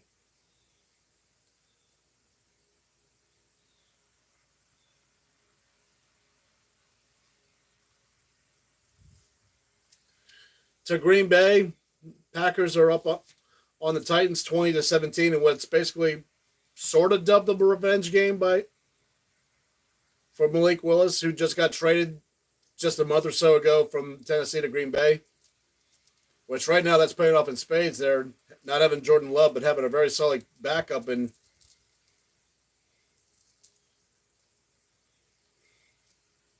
speaking of Malik Willis, let's take a look at his numbers. Malik, 9 for 11, 158, no touchdown, no passing touchdowns, but more importantly, no picks. Will Levis, 7 of 10 for 66 yards, does have a touchdown, but he also has a pick 6. Rushing, Malik Willis, leading the team in rushing by a lot. He's carried the ball 6 times for 73 yards and a score. I guess this is kind of why he was considered a high draft pick or potential high pick in 2021. Almost said 2001. But that's basically the main story: is Malik Willis is throwing and running. Their leading receiver, Green Bay's leading receiver, being Christian Watson, 6 for 27.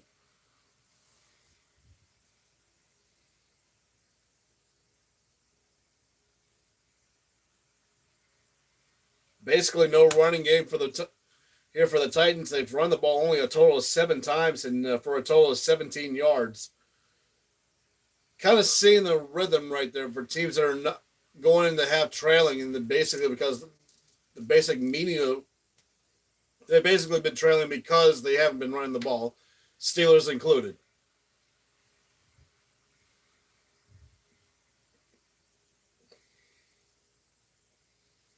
And Third quarter about ready to get going here for the Steelers. Caleb Williams threw a Hail Mary and it almost got a touchdown.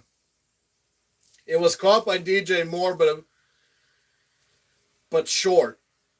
But he ended up being tackled at the 1, it looks like. Ouch. Basically, the only highlight of that game, is the John Taylor's touchdown. Houston and Minnesota, let's take a look at them real quick. C.J. Stroud, 10 of 17 for 94 yards and an interception. Their running game, only 12 carries for 37 yards. Kickoff is away here, so the Steelers will start from their own 30 as it goes through the end zone for a touchback again. We've yet to have a kick return in this game. Sam Darnold, though, 10 of 16, 121 and 2 scores. One to Aaron Jones and the other one to the main target in Justin Jefferson. But Houston struggling.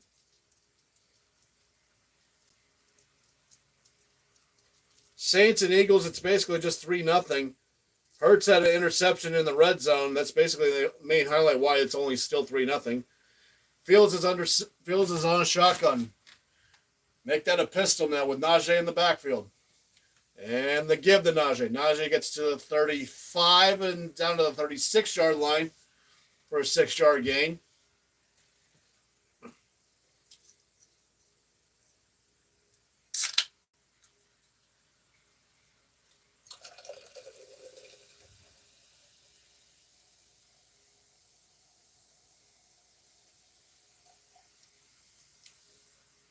I guess Derek Carr's numbers will come down to earth a little bit. 2nd down and 4, Kobe. And the give to Najee on a draw handoff on shotgun. He breaks a tackle, and he's going to get an additional couple of yards there. He was initially hit at the line.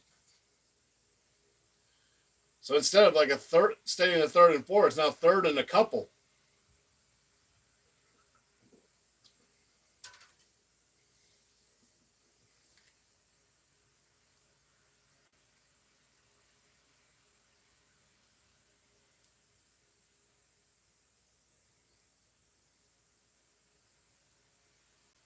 Third and 2.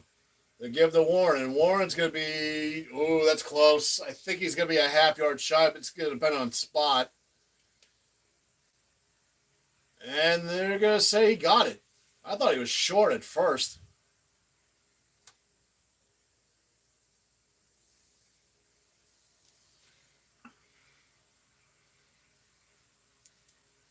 But they're going to give him the first down. Needed 2, he got exactly 2. 13:20 to go in the third. From their own 40 on a pistol. And they give to Najee. And Najee's going to lose 4 yards on that one. That time the Chargers weren't fooled at all. Henley on the tackle, along with about 3 other Chargers. So it'll be 2nd and 13 coming up. Yeah. And, Joey Bosa, excuse me, has a hip issue, and he's out for the day. 2nd down, 14. Fields alone in shotgun. 2 wides on both sides. Takes a snap. Fires a quick pass. Pass caught to the 45 to 46. Is that a face mask there? Yep, it was Scotty Miller on the catch, but he got his face mask ripped. And that was Darwin James on the he was going to get called for a face mask.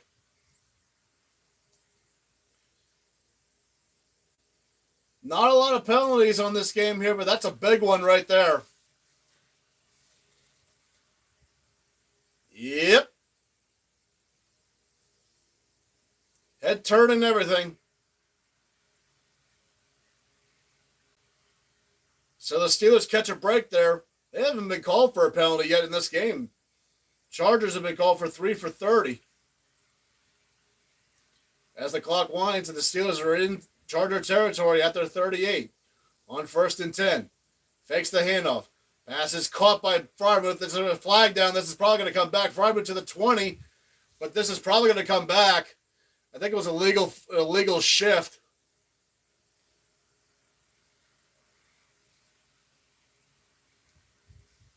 The gain was 18 yards, but it looks like this is going to come back.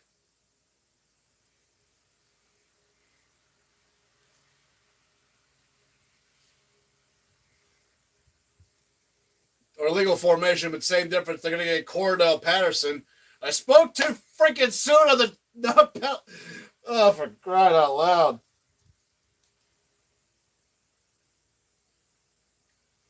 I had to go and say we hadn't had a penalty yet, and then they get one. And it was on a freaking play that had us in the red zone.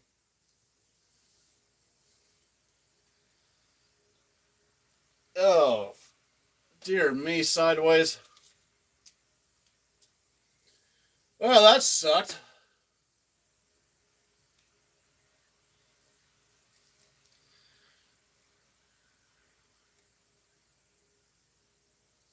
Man.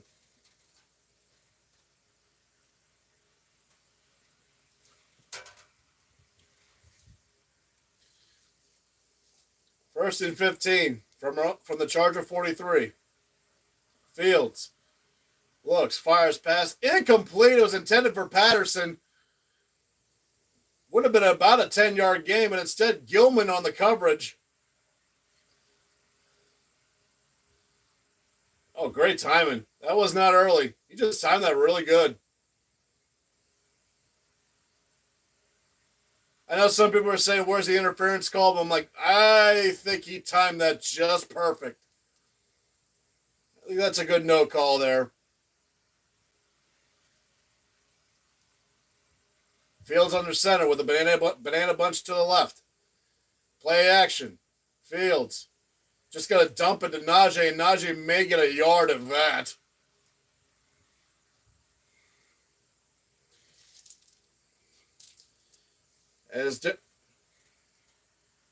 As Henley, number 0, on the tackle.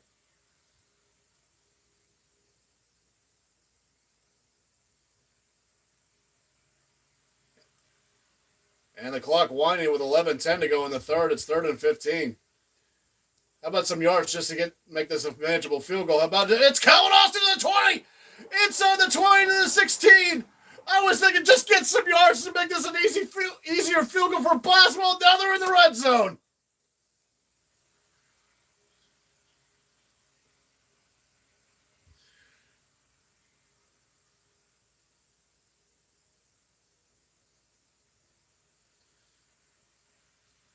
Beautiful slant pattern. He found Calvin Austin.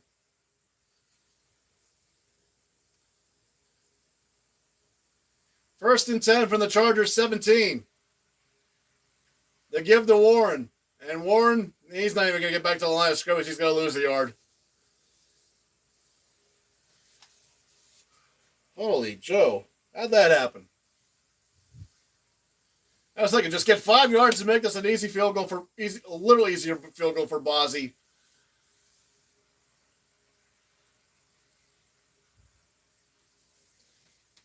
Okay, we got the 30th ranked offense of the year, and we're 2-0.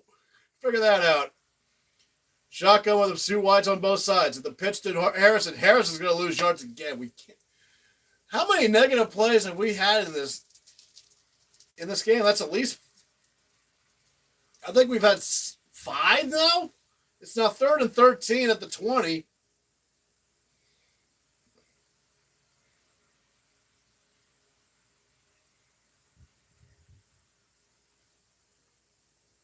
Our running scheme is just not fooling the Chargers. Okay, there's the graphic. There plays for negative yards. We've had 6. 3rd and 13 with a 3 wide set to the right. Alone in shotgun. Fields. Fires to the end zone. The pass is going to be incomplete. It was intended for Calvin Austin III. Terrific coverage there by the Chargers, though. And it'll bring up 4th and 13. That was number 7. That was Christian Fulton on the coverage.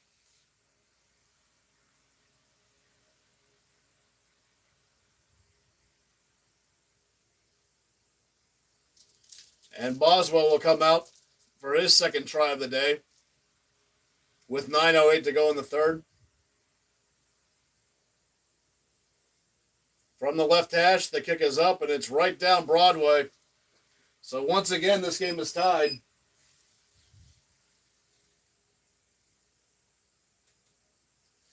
.9:05 to go in the third, and then we got a tie ball game at 10.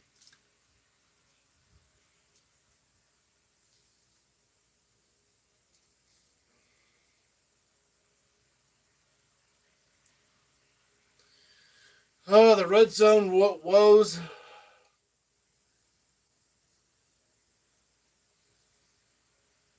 I mean, we did. We're one of two in the red zone, so it's not haven't been god awful in the red zone. We've been there twice, and we did get a touchdown on the first try.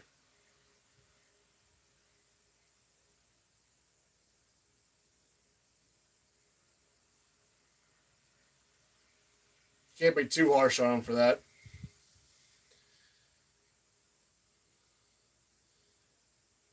But again, those negative plays, we've had 6 negative plays in this game. You're not going to beat a team like a Jim. You're not going to beat a team coached by Jim Harbaugh that way. Yeah, I know you're tied at 10 right now, but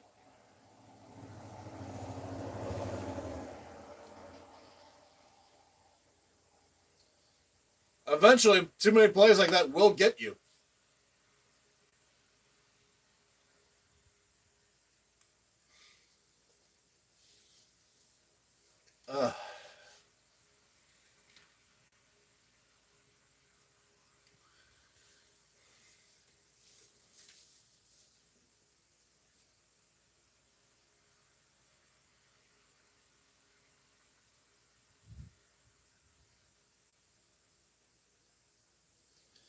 I mean, continue.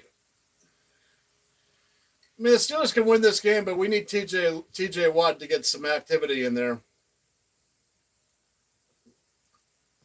So far, we've hardly heard his name being called. And that's not really on him. That's more of a testament to how good Joe Alt's been playing in this game. I mean, he has that's why the Chargers got that guy. Protect your investments, and getting Joe Alt who was the top prospect as far as offensive linemen were concerned. I thought it's surprising that they drafted Joe Alt, but at the same time, I understood the pick. Yeah, they had wide receivers to talk about, and that's a squib kick there by Boswell. We'll have our kick return. And he didn't even get back. He hardly got back to the 10-yard line. So that squib kick by Boz. And a great job by the coverage. Yep, as I'm talking about, there it is. He did get called for a hold there, but other than that,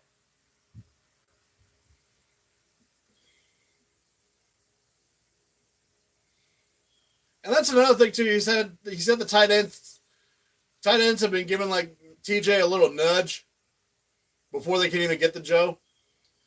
1st and 10 from the Chargers from their own 12, under center.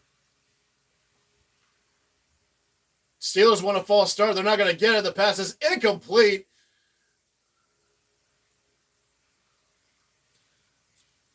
That one intended for Simi, number 87.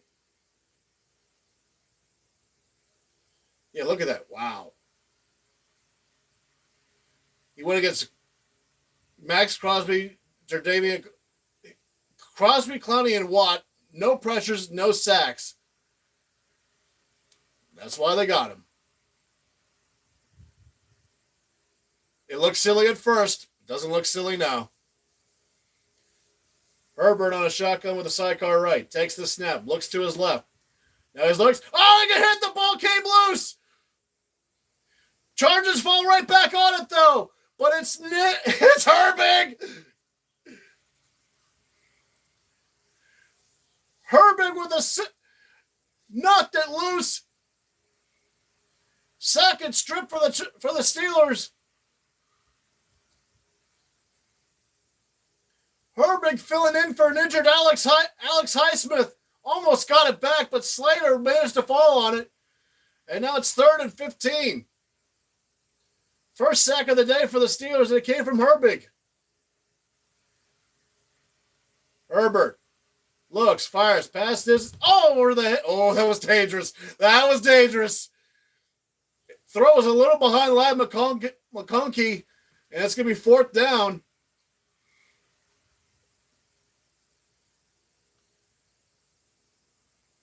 Man, what happened with that throw?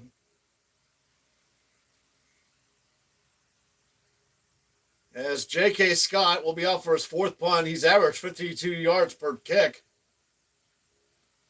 And he'll be kicking from his own end zone. Snap. And it's away. Not the best punt, and it's a fair catch called for. Fair catch called for by Austin at the Charger 46. We have a flag down, however. Excuse me. Flag down, what's that about? If that's on the Chargers, the Steelers are just going to decline it because they have excellent field position.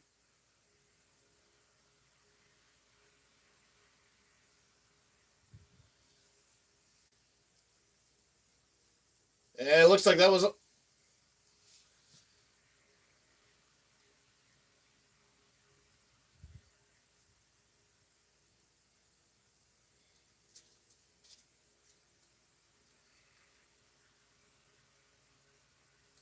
Let's see if they mark. Oh, Chargers got called for a 5-yard penalty. Someone ran out of bounds. So it looks like 5 yards just got added to the end of that. So instead of the 46, it's going to be the ball's going to be at the Charger 41. So a great job by Herbig and the Steelers defense and the punt and the special teams for setting that up too with that squib kick by Boswell.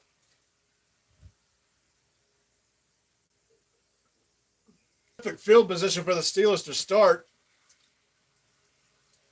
Man, I would love a touchdown here. I mean, a field goal to take the lead, fine, whatever. But I'm like, you're not going to beat the Chargers with field goals, or you shouldn't. We have kept our running game at bay. We're making Herbert do things, but Herbert can do things.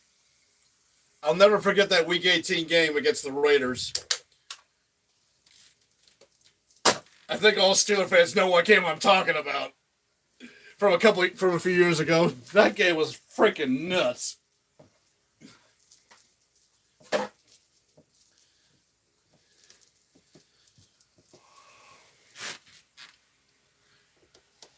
All right.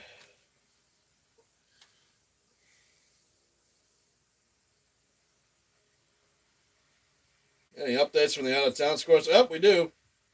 Green Bay is up 27-7.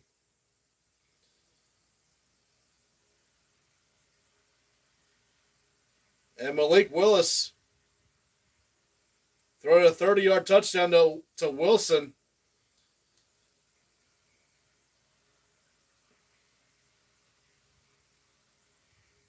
Minnesota's driving to extend their lead. 8:01 to go over here in the third. Each team looking to go 3-0 and stay atop their respective division.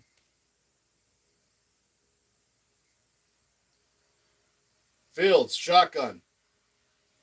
Fires, pass, ball batted in the air, and somebody's batted in it's intercepted. My God, that ball was playing Plinko. And the Chargers ended up with it somehow. It's Bud Dupree. Are you kidding me? This is not Fields' fault.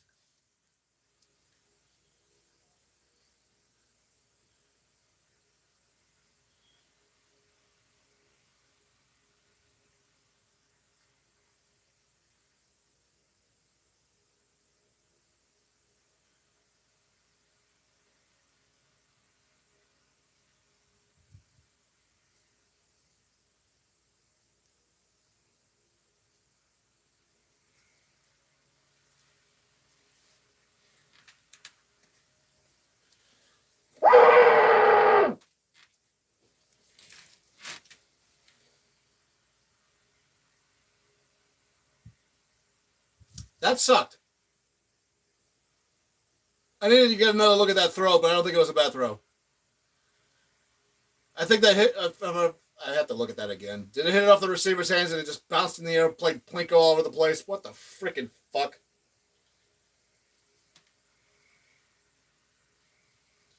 Minnesota's up 21 on Houston.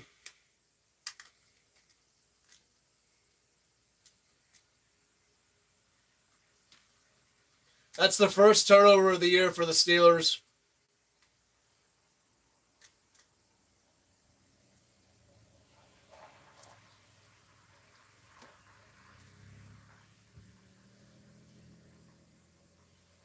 Of all people, it's Bud fucking Dupree.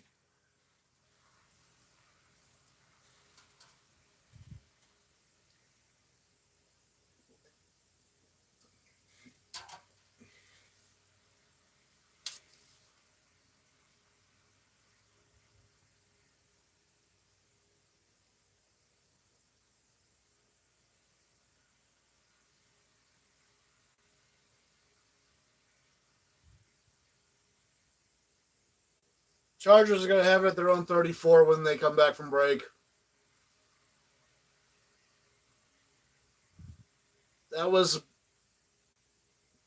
at least 3 points or a potential 3 points. Oh, God. Oh, that reminds me I need to update the rankings from college.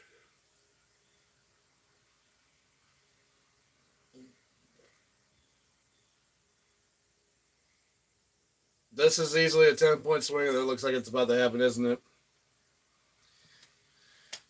Oh, God almighty.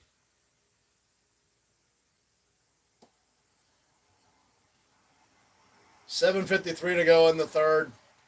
It sounded like we've already lost. It's still 10-10, but Jesus. I feel like that's going to hurt. Play action. Looks at Herbert, set and sacked. And he got hurt on that one, too. That was a Landon Roberts.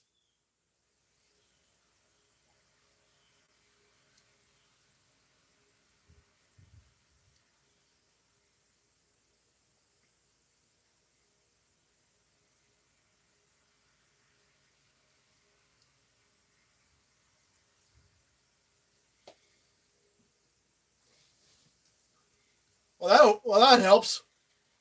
Oh, Herbert is Herbert hurting from that? He's already got that bum ankle. Herb, oh, he's limping bad. He's hurting. He's hurting. The handoff to Dobbins is going to get a yard. We might see Easton Stick out there before this is over.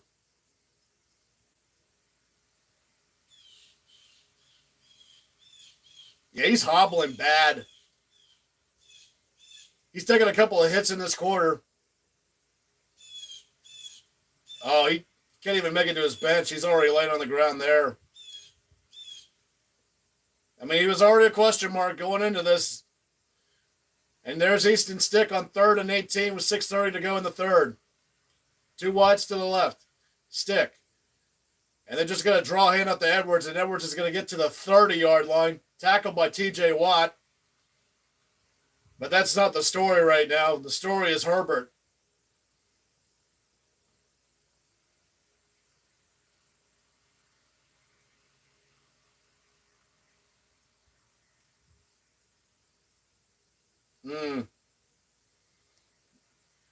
That turnover might have changed the turnover there might have changed the game, but this is probably changing the game even more.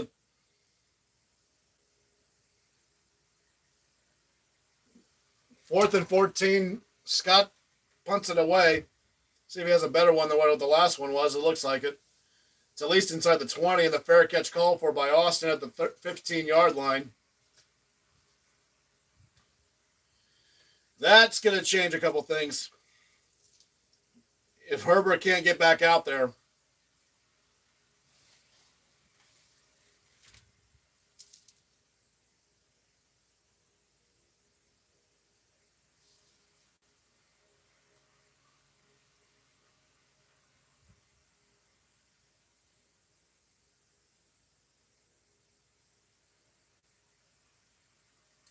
Tennessee got a quick score back. It is 27-14 Green Bay. Chicago's finally on the board. It's now 7-3 Indianapolis. Still 3-0.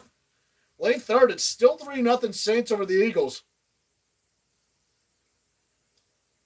That's a surprise. There was a lot of people that probably bet the over on that game that are probably irate as hell right now. I don't know what the over-under was going into that. I think it was probably in the high 40s, if not 50s. Anyone that bet under on that one, so they're going, cha-ching.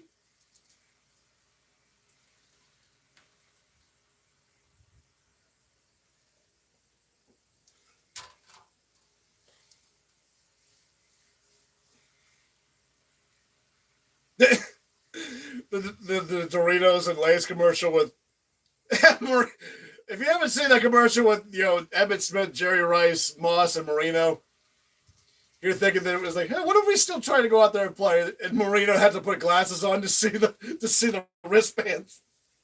That's still funny. I loved Marino as a kid. I mean, the Steelers were my team, but I rooted for the Dolphins too because of Marino.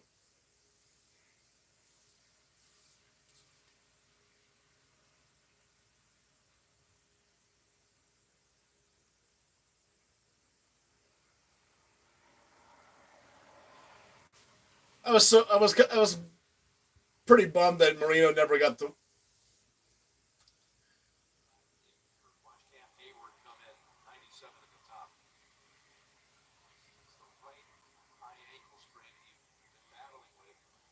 Oh, okay. They're showing that Hayward, when he came in on a land.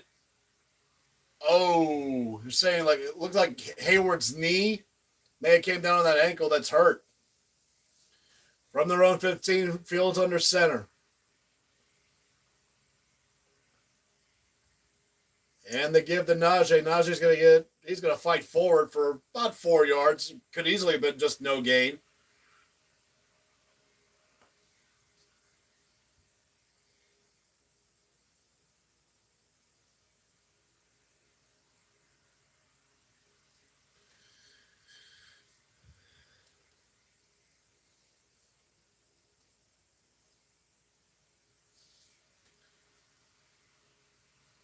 Jeez, Najee has only 9 carries, but as many yards.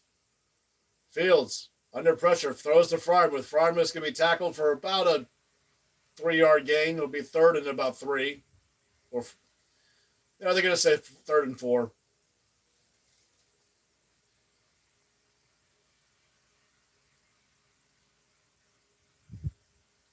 Yeah, a couple of oddball games going on, and nope, Herbert's going in the tent.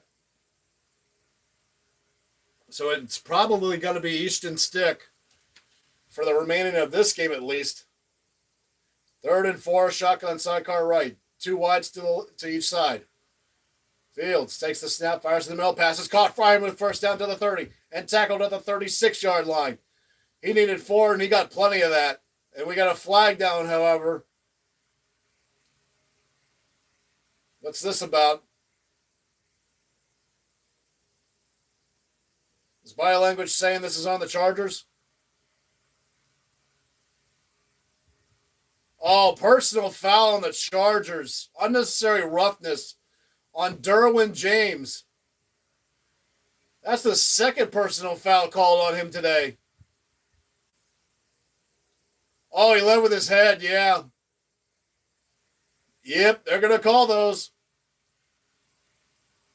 So that's 15 more added on. We're going to have the ball in midfield.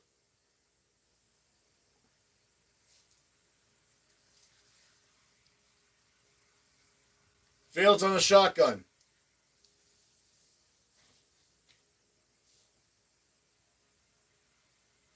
They give the Najee. Najee's going to get to about the 45 and tackle forward to the 43-yard line of the Chargers for about a 4-yard gain. Or, 6 yards.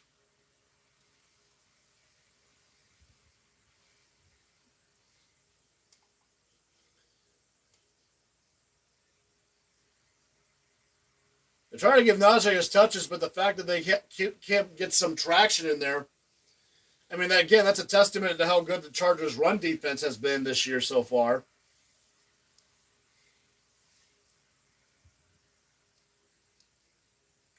Second and 4 from the Charger 43. Need the 39 for a first.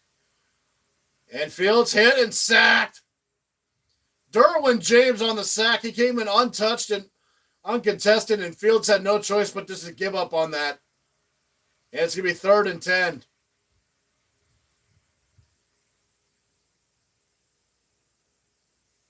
Came on a safety blitz.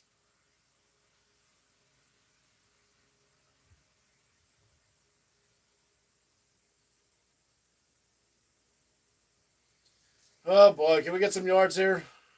3rd and 10. Looks, passes, caught by Pickens, but he's short of the first down by, I think. But how close is he? Looks like he's a couple yards shy. He's going to mark it at the 41 of the Chargers. Flag is down, however. Oh, another personal foul. This time it's on Khalil Mack for roughing the passer.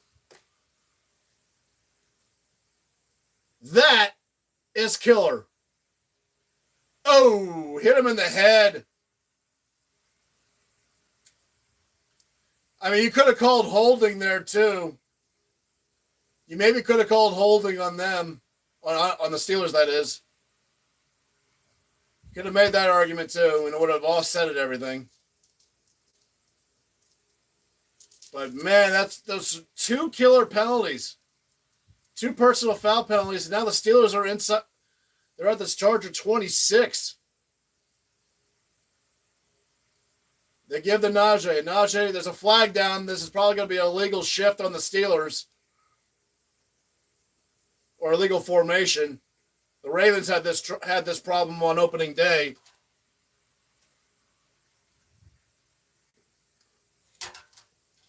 And sure enough, that's exactly what it is.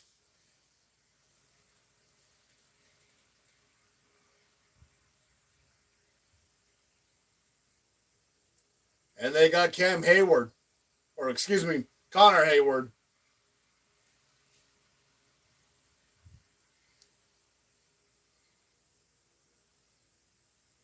Clock running, 2:05 to go in the 3rd. It'll be 1st and 15. This is starting to look like last week, where offense was basically penalties by the other team. From the Charger 31, Fields alone in shotgun. Just going to dump it to Cordell Patterson. Patterson's going to get the 5 yards back.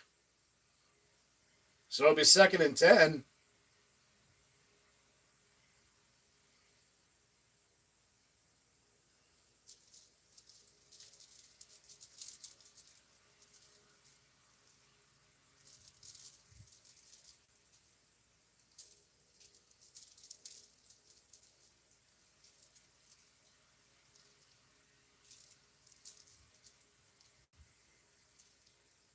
With 1:20 to go in the 3rd.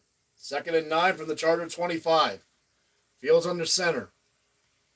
You're going to try to give it to Najee again. It's going to be a pitch to Najee to the right. Najee to the 20. He's going to fight forward to the 18-yard line. And it's going to make it a 3rd and manageable 2.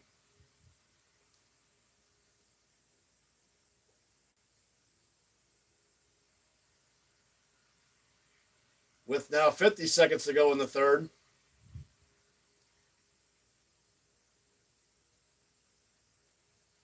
Yeah, running the ball today has been pretty tough on both ends.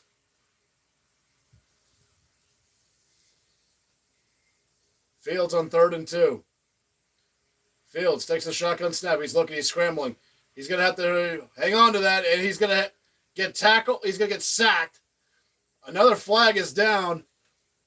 That was Thule on the sack, but what's the flag about? It might be holding on the Steelers anyway.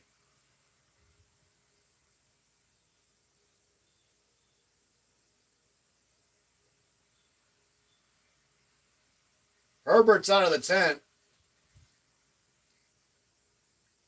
Holding on the Chargers. Asante Samuel Jr. called for a hold. Let's see.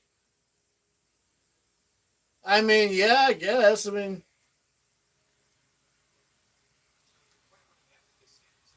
That's the third first down the Chargers have given up via penalty. And all three of them have been at the worst time to have them. It would have been fourth down on at least two of them, if not all three of them. And now it's 1st and 10 from the 14-yard line. Harris gets only to the 12.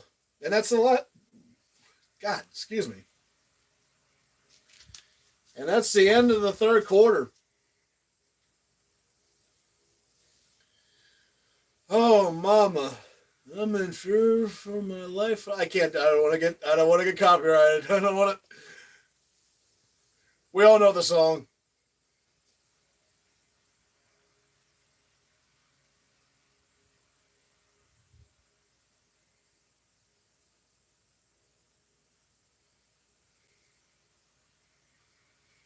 See if there's anything out of town score updates here. I don't see anything. It's still 21-7 Giants over the Browns. Still 27-14 Pack over the Titans. Still 7-3 Colts over Bears. 21-0 Vikings over the Texans, which that's so far the kind of a surprise of the day. If not this one, 20-7 Denver over Tampa. And finally, still only 3-0 between New Orleans and Philly. With the way both offenses looked, even Philly's offense was outstanding in week one. You would have thought, I'm like, okay, 3-0 after the first 5 minutes, not 3-0 in the fourth quarter.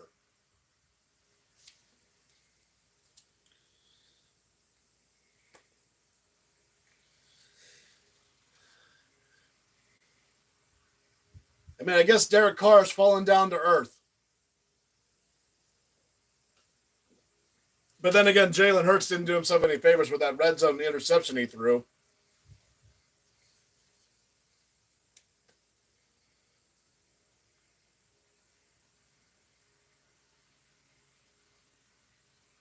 Got 5 of you in here. Thank you for tuning in.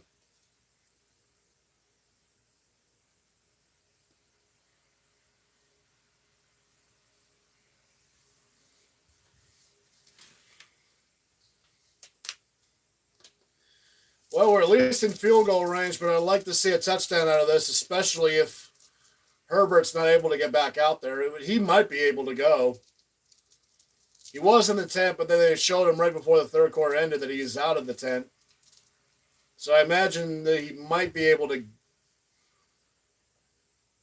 get back out there, even though he did hobble off.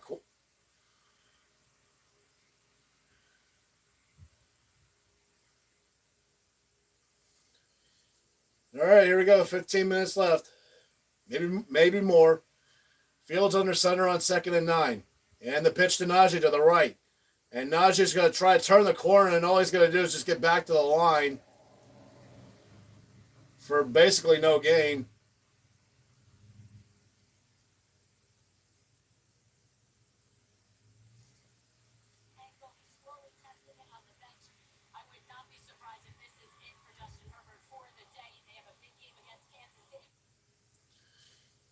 Yeah, if you got a Kansas City game waiting in the wings, you may want to save them. I know you want to win here, but there's bigger fish to fry, even though we're both 2-0. 3rd and 9. Fields throws to the left corner of the end zone. The pass is going to be incomplete. It's intended for George Pickens. Well covered there by, it looks like that was Asante. Yep, that was Asante Samuel Jr. on the coverage.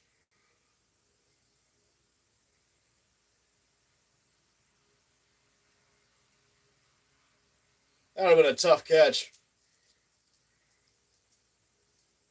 So Boswell will be out there for another short field goal. This to give the Steelers their first lead of the day. Just from 30 yards from the right hash. Snap a little high. The kick is up, and it just gets in. I was flirting with the left upright for a second. But nonetheless, the Steelers are up front. 14-14 to go in the fourth. It's 13-10. Say that 5 times fast.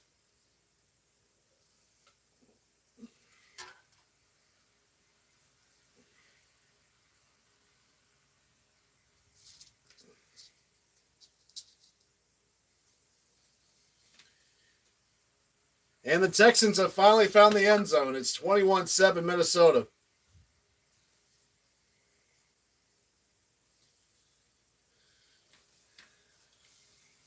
I got to give Minnesota credit. I mean, JJ goes down, and they all thought their season was basically cooked.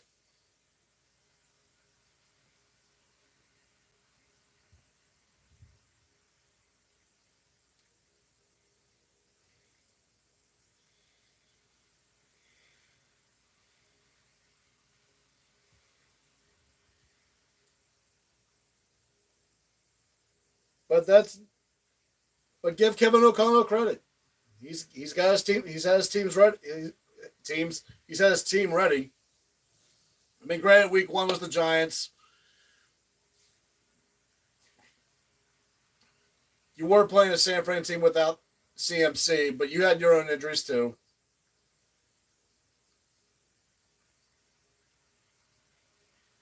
So if this holds, if they hold on to beat Houston here to go 3-0, I think Kevin O'Connell right now here deserves some flowers.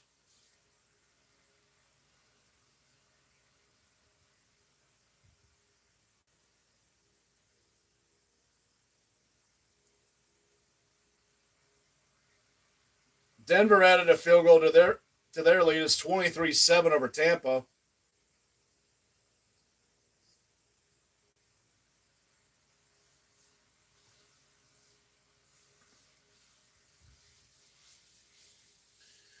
Now we got to rely on our defense to bail our asses out again. But this might be with Easton Stick at the helm as opposed to Herbert.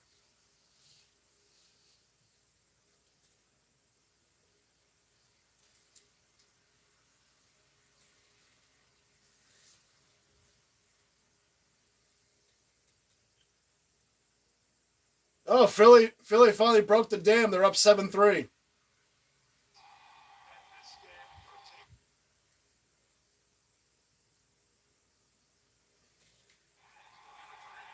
This one's going to be returned, though, from to the 10 to the 20, and just to the 20 it is.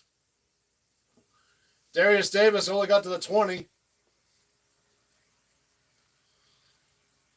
So the Chargers will start from there.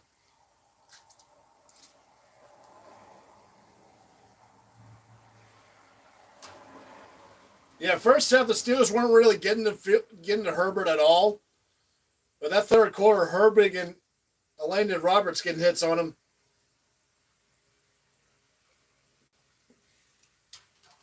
Oh, excuse me, that's not Easton Stick. It was Taylor Heinicke. I'm sorry. I didn't know he was there.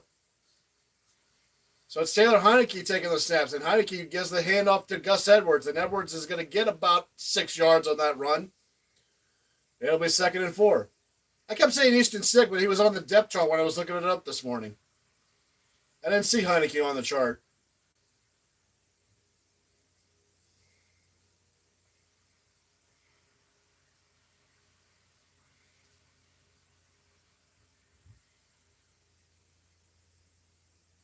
I should know because I have here because of the damn numbers. Oh well. 2nd and 4. And the give. There's the Dobbins. And Dobbins runs to the left, and he's going to fall forward for a couple of yards.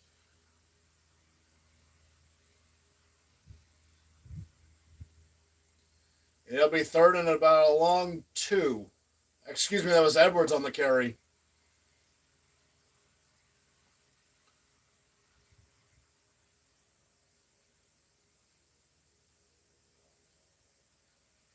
Taylor Heinicke, formerly of the Falcons and the Washington Commanders. I almost said the wrong one. 3rd and 2. They need the 30 for a first. From the 28. They're on 28. 12:51 to go. Fakes the handoff. Heinicke fires in the middle. The pass is caught for a first down to the 45-yard line. And that is Ladd McConkey on the catch.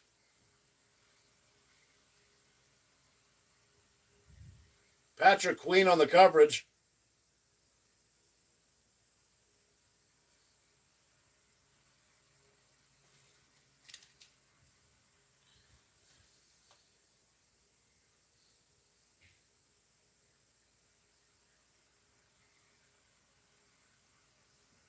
McConkey 3 for 41 yards there today.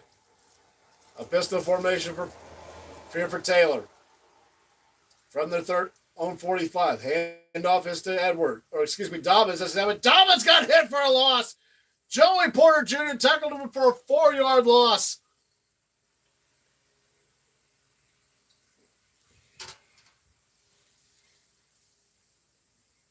On a draw play to the left, and Porter read it perfect.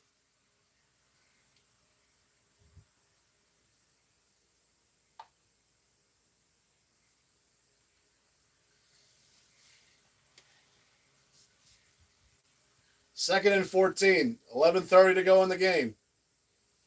Taylor. And we got flags all over the place. Literally, I think everyone threw their flag. It's a false start, it looks like. That was funny. You don't see it happen often where everybody threw their flag.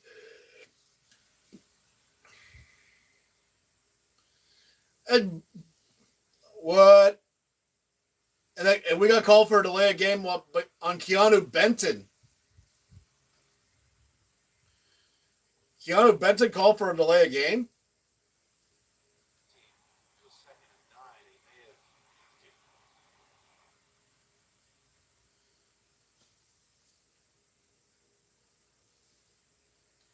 Well, that's perplexing and a half.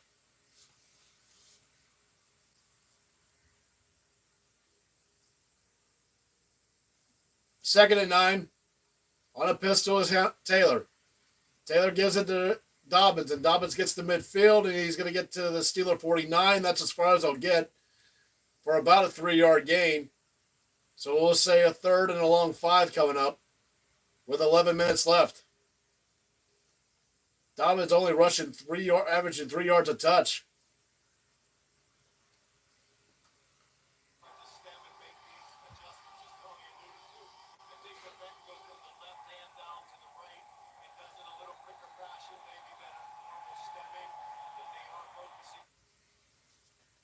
Third and 5. They need the Steeler 44 for a first down. Texas snap. Heineke's hit and sack. It's TJ. TJ finally broke through. And it couldn't come at a better time.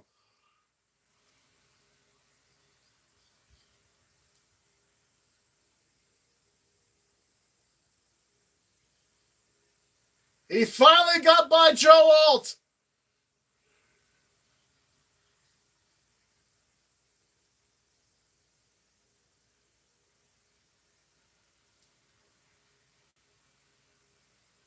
Under 10 to go, and the punt team is out. J.K. Scott punts away. And call for a fair catch is Austin, and he catches it at about the 15-yard line. And that's where the Steelers will set up shop.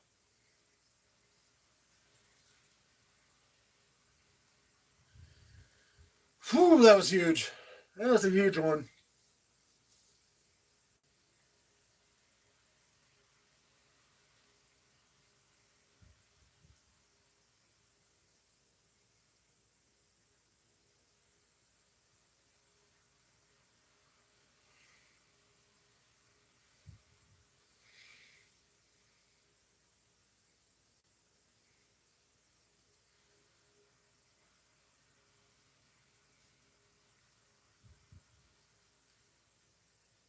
Oh, it was Saquon Barkley who broke for 65 to give Philly the lead.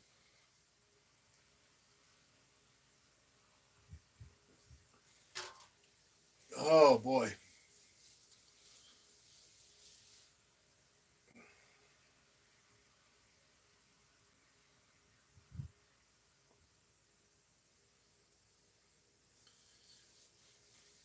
Next week, the Steelers will travel to the Oil Drum in Indiana to play the Colts.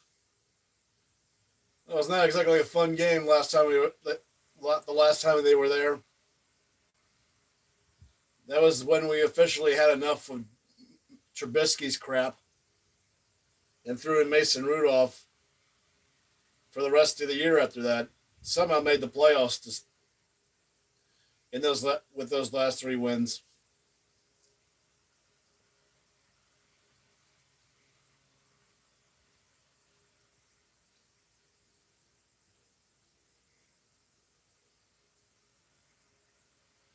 See if the Colts are going to be 0-3 or 1-2 when they get there, and see if we're going to be 3-0 or 2-1 when we get there.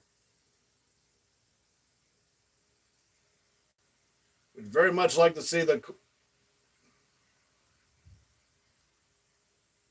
that Browns game hold up. Right now, it's still 21-7 at the end of the third. Giants over the Brownies. Yeah, Chargers got a tough one next week. They got Kansas City coming to town.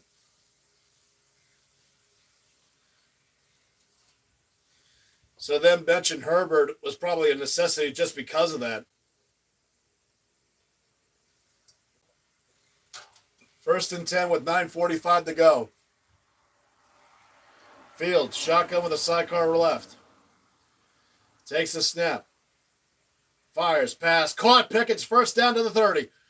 And tackled at the 30 by Asante Samuel Jr. And that for a 15-yard catch.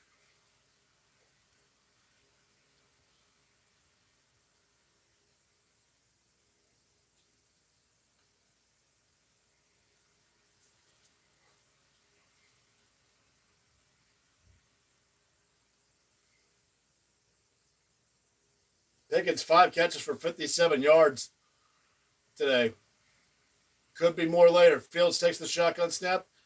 He's just going to dump it to Najee. Najee's going to run out of bounds at about the 33-yard line for a 3-yard gain.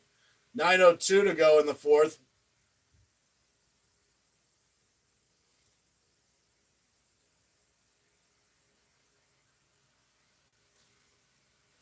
Colts are now up 13-3 on the Bears with an extra point pending.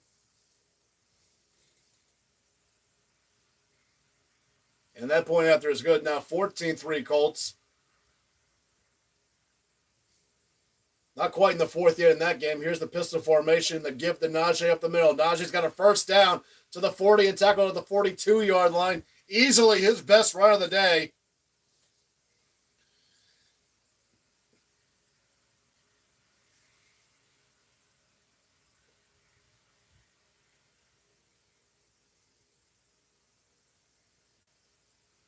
He needed 8. He got about 10.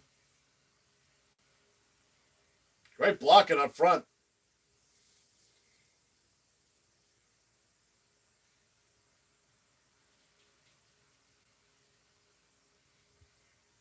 Clock winding, under 8 minutes left. On a shotgun. And they give the Najee again. Najee's going to go up the middle again. This time he's only going to get just a couple on this run. It'll be 2nd and 8 with 7:35 to go. It's not for lack of trying. They are trying to give Najee the ball. It's just been a hard defense to run on. The Raiders couldn't run on them. Carolina couldn't run on them. And even though we are leading 13-10, we're still having trouble running on them. Fields takes the snap. Fires a pass. Pass caught. Austin to the 40, 35, 30, 25, 20, 15, 10, 5. Touchdown, Pittsburgh! Woo!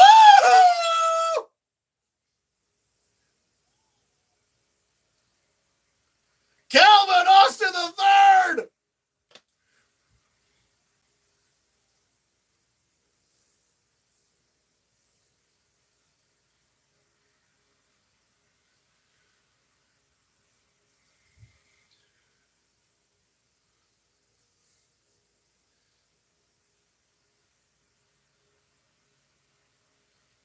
Oh, ran a beautiful slant pattern.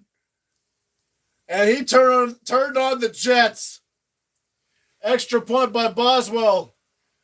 And we've got 20 points. 7:02 to go. It's 20-10.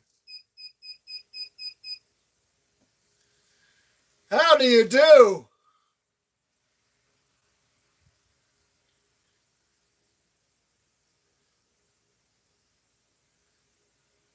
Well, Fields, if you're going to have games like that, then you might be able to keep your job.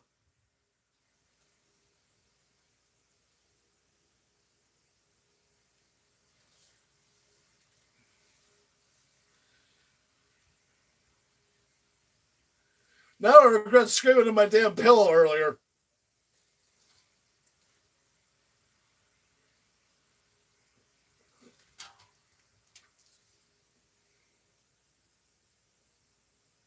Saints tacked on a field goal. It's 7-6 Philly.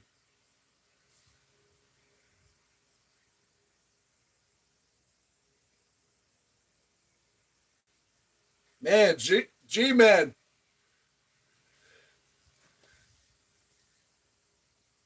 5 points. She got sports. Do me a solid. So the Steelers can have a 2-game lead. Well, this ain't over yet either. I mean, they've already said pretty much that Herbert's done for the day. Heinicke can throw. I've seen Heinicke can do it.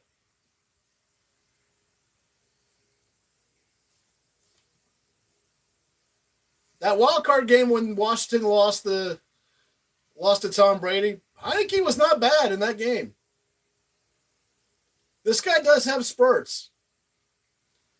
If he can find a few catches here and there, then he can make things interesting. So I'm not counting out Heinicke to get a drive together. They need a drive. They need something to go. They need something here. I mean, they do have Quentin Johnston still. I can't rule him out. Denver added a field goal. It's 26-7. That game is pretty much done. It's 7.5 left, and that's 3 possessions.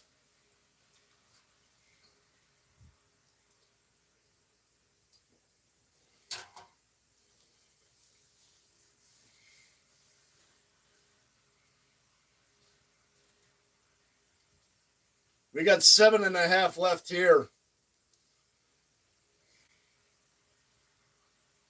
And Boswell's kickoff is away. Are they going to return it? Nope, they're just going to take the knee with 7:02 to go. I said 7.5, but oh boy, what a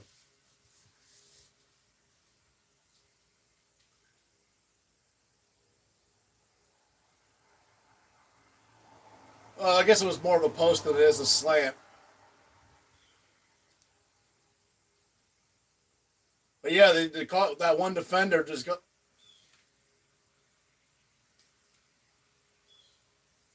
Yeah, they got Elijah Molden was the one that looked like he got caught looking at Fields for too long.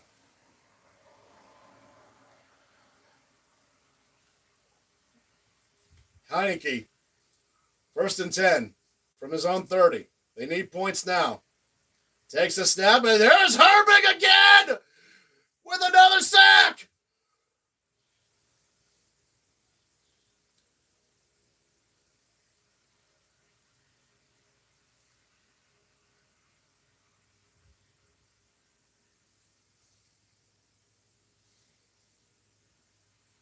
Filling in for Alex Highsmith, and he's been splendid.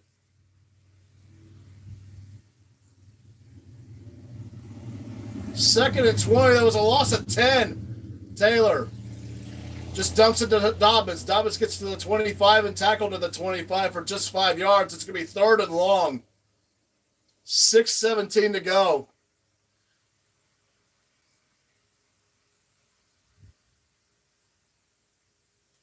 Minnesota added a field goal. It's 24-7.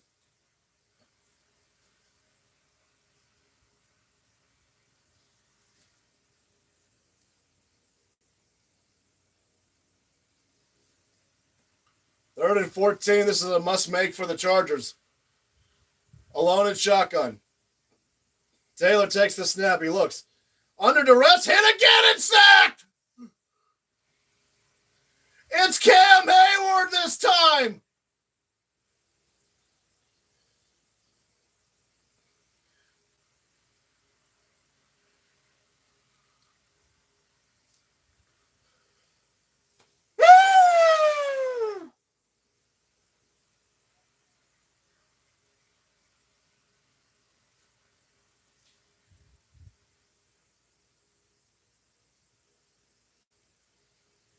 And the punt is away by J.K. Scott.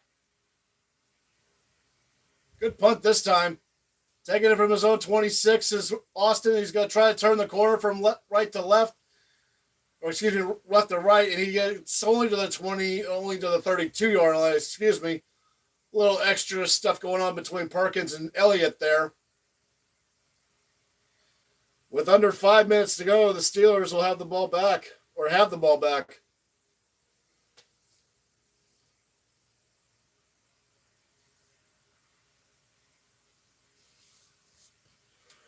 Oh, boy. I was before this game started, I was like, the only thing that I could think of, I mean, again, I wasn't counting on, Herbert getting hurt and getting pulled from this. But my thought is like, okay, can we keep this game to under 20 points? And right now the Steelers have 20 points. And then hand off to Najee on a draw. And he's going to fight his way forward for an extra yard to about the 36-yard line, 35, 36-ish for, we'll say 3 yards. Clock continuing to run, though. Oh, Joe Alt's banged up, too. The number 5 overall pick. He got banged up as well. Oh, he got banged up, right? He got inadvertent collision between Hayward and Alden. Oh! Ooh, I hope he's fine. Joe Alt's having a very good rookie year so far. I hope he's okay. I hope he can go next week. 2nd and 6. Fakes the handoff. And now the dumps it to Najee. Najee breaks a tackle. And he lost the ball, but he got it back. It was a loss of 2 on the play. Henley on the tackle. And with 4:03 to go, I imagine the Chargers have called their first timeout. Yes, they have.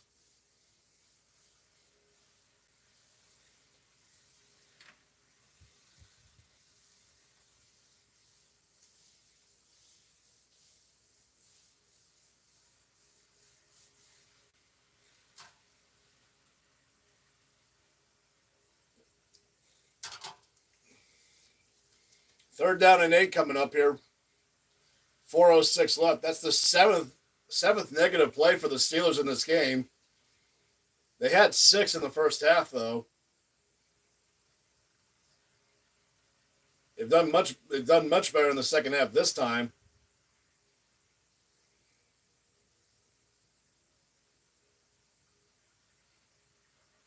And Fields takes the shotgun snap, and they're going to give it to Patterson on a switch. And Patterson's got a first down to the 40 to the 45 and tackle at the 47-yard line. On a not a reverse sweep, but a misdirection sweep. And Cordell Patterson using the legs he has.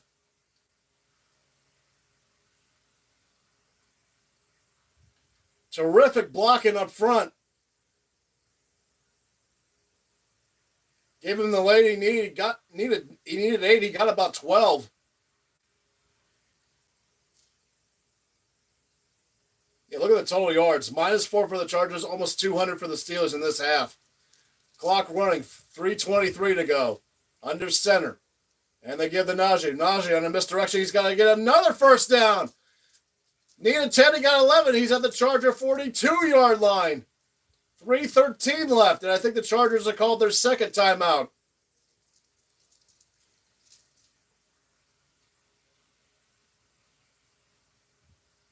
Nice hurdle there by Najee. Almost that could have ended badly, but actually the defender saved him on that one.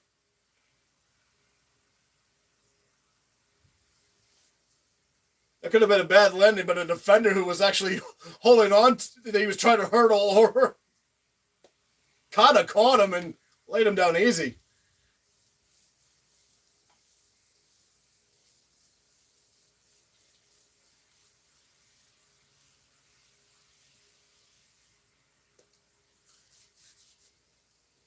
From the Charger 42. Fields on a shotgun with a sidecar left. And then give it to the left. It's to Patterson. Patterson goes up the middle. He gets to the 38-yard line for about, we'll call it 3 yards. And it'll be 2nd and 7. And the Chargers call their last timeout with 3:06 left. So it's just the 2-minute warning. That's all that's left to stop the clock for the Chargers.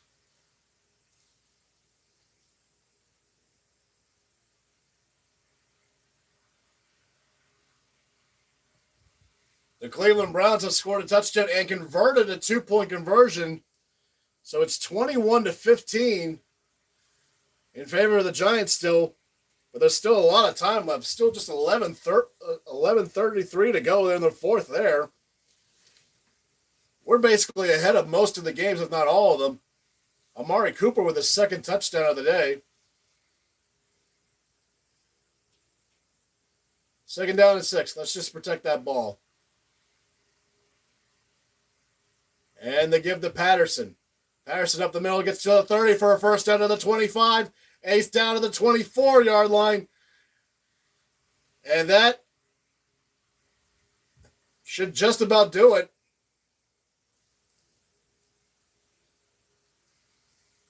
It's now just wind the clock down. Let's go home and we are home, but let's wrap this up and go 3-0. We got a timeout there. Got an injured Charger on the field.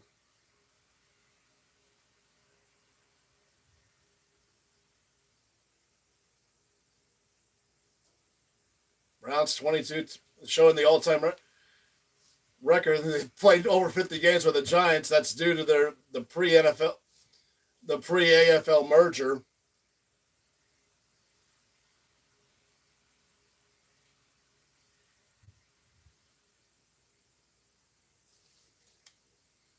That was 93 for the Chargers who got hurt. Man, second half has been brutal for the Chargers. -5 yards to the Steelers 211. And the Steelers can just run one more play before the 2-minute warning. I mean, just a first down, they could just take knees and that's it. Fields under center. Patterson again in the backfield. And they give it to Patterson again. He gets about 2 yards on that run. And that will take us to the 2-minute warning. And that should, I mean,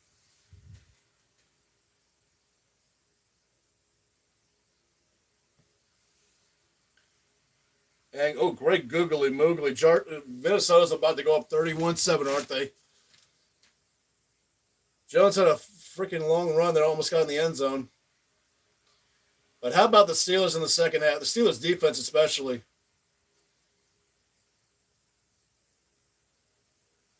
Had a weird bouncing ball that resulted in a Bud Dupree interception. And the Steelers defense were still on lockdown.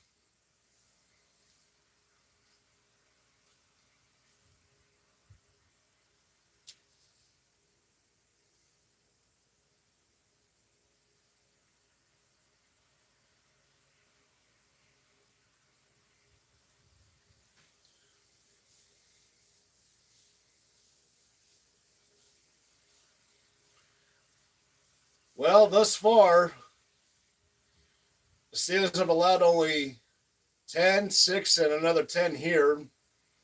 Presuming it's going to stay at 10 here.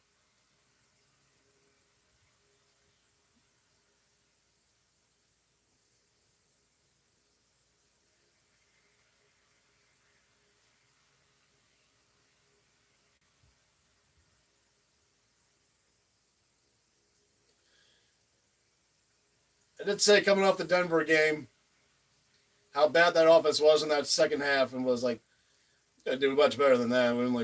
We're not going to beat the Chargers or beat anybody for that matter with the second half we had. We were trying to give that away to Denver.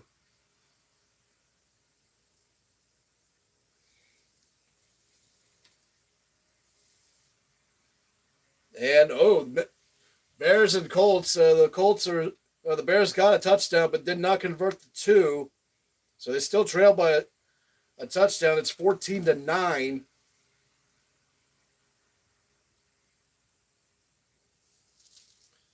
And the Minnesota Vikings have converted a touchdown. It's 31-7. That game's a wrap.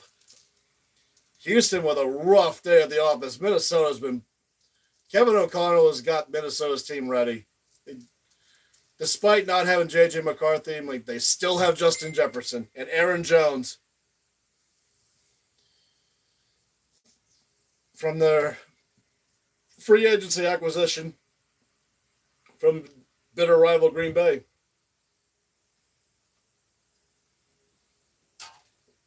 All right, let's get a first down. Let's call this a day. We don't need a touchdown. Let's just get a first down, take knees, and let's get ready for Indy.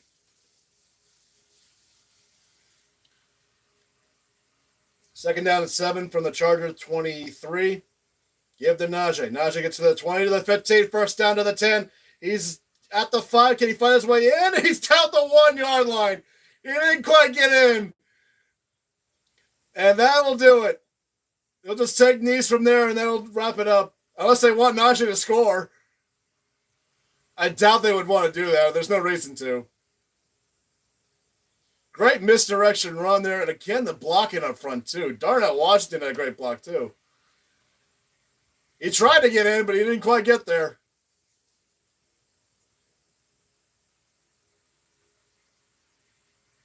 Terrific second half for Najee Harris. Hey, yeah, they're just going to take knees. This is unnecessary scoring if they would tried that. That's one knee. They just need one more.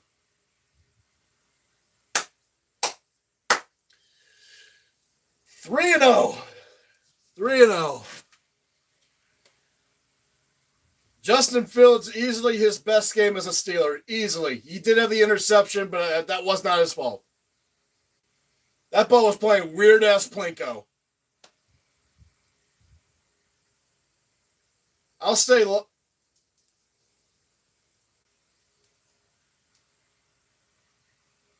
And there's one final knee.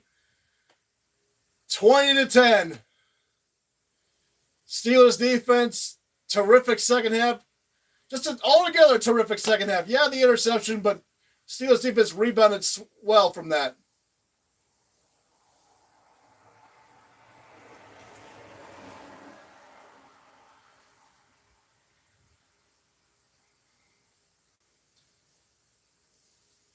Pittsburgh will travel to the Oil Drum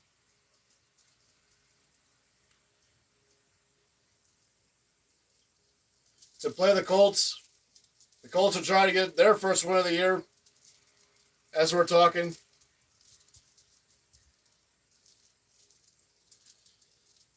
And the Chargers have a big 4:30 matchup next week against the defending world champion Chiefs.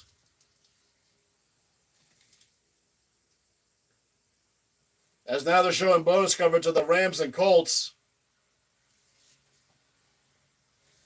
You know what? I'll stay alive for that. As long as I still have the battery for it.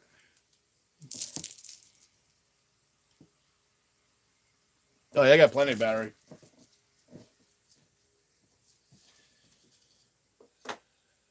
Keep that there.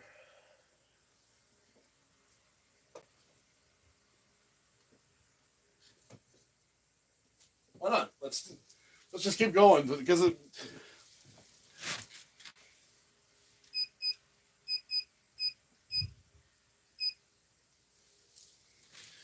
And Richardson got his. He threw it, and it falls incomplete.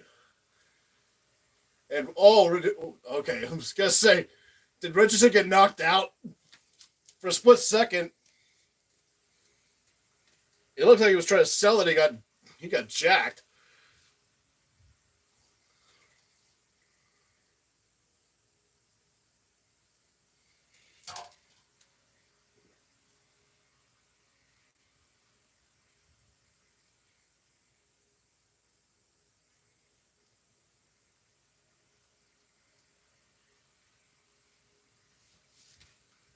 Colts try to convert a third down and 11 from their own 41. Here's Richardson back to pass. He's scrambling. Then chucks one deep, and it's going to be incomplete. He had Mitchell open, but a great job by Bird the third. Or Bird the second. Bird Jr., let's just say. Oh, yeah, it was Bird Byard the third. It's Byard. Excuse me.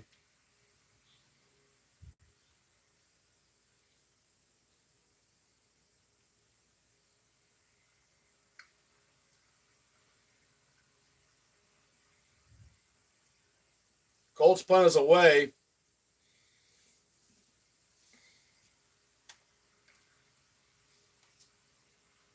And if Chicago doesn't get much of a return, it will be inside their own 20.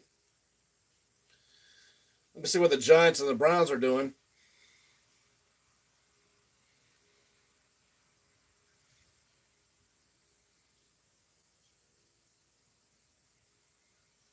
And a bad handoff between.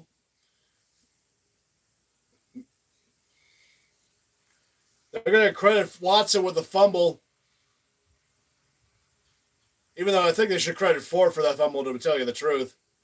And the Giants ended up with it.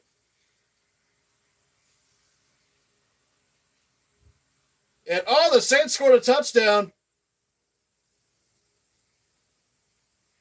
Did not convert the 2-point conversion, but they are ahead 12-7.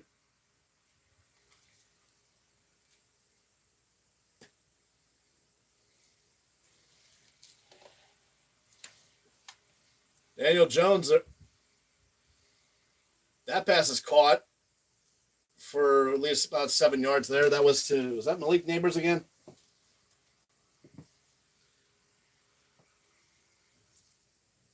Actually, you know what? I'm going to stay on.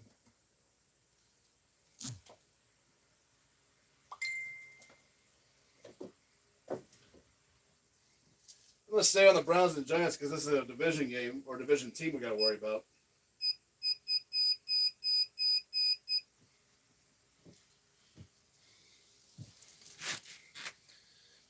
Man, we finished so quick. There's they're just now getting to the halfway part of the fourth quarter. The Giants running for a first down there, just shy of the Cleveland 40.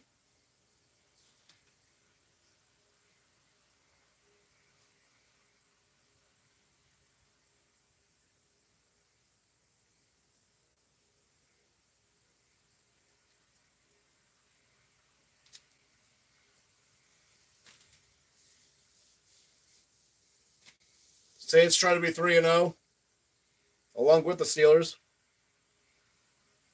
Technically, the Steelers can say they're the first team to 3-0. Technically. Just because we finished so damn fast. Come on, Giants. He's going to get hit. No, he got it out of there. It was dropped by Neighbors. But almost was a sack there, so there was worse outcomes for that one. Oh, the throw was a little behind.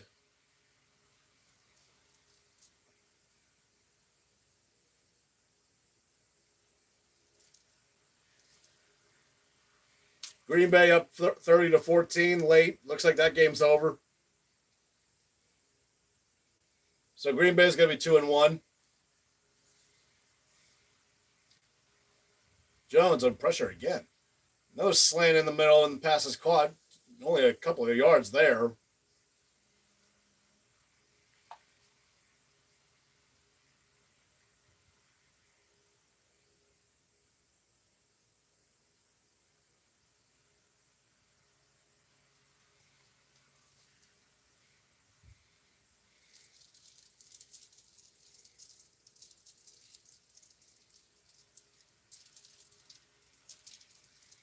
They're down an eighth. 5.5 to go there.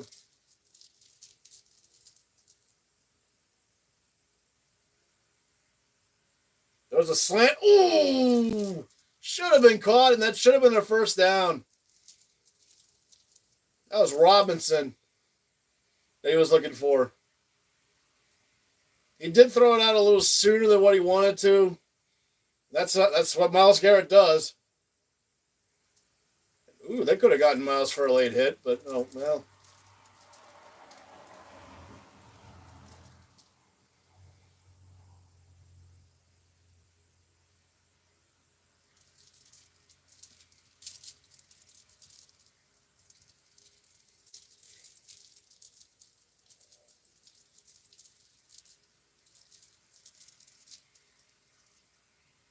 Still 5:27.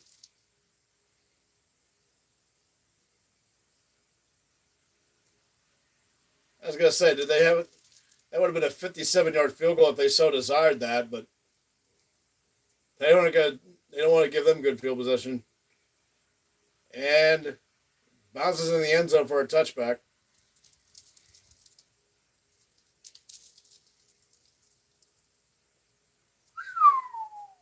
Dang. That was a hell of a catch by Cooper on that touchdown.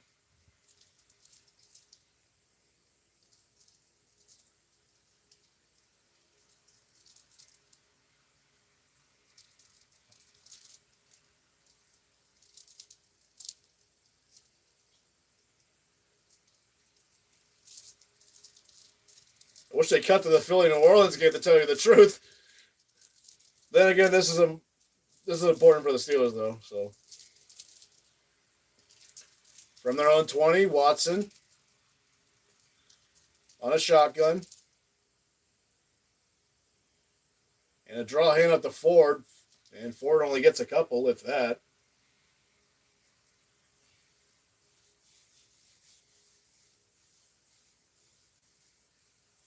Minnesota will be 3-0. Green Bay is going to be 2-1. Houston will fall to 2-1. Cleveland trying to get the 2-1 to stay within a game of the Steelers. Second and 8, Watson from his own 22. Watson looking, scrambling to his left. Fires a pass. Pass is caught by Cooper. They roll him in bounds. Yeah, they ruled him in bounds, but I don't think he got the first.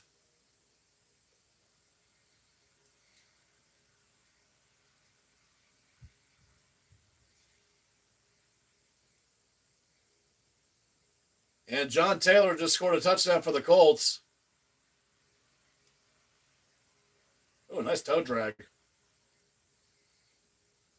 Cooper 6 for 80 and 2 scores. And we got a Wildcat. Oh, they got stuffed.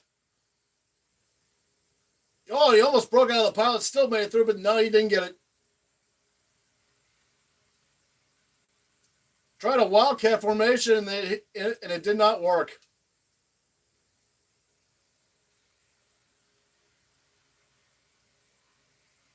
They tried Jameis Winston on a...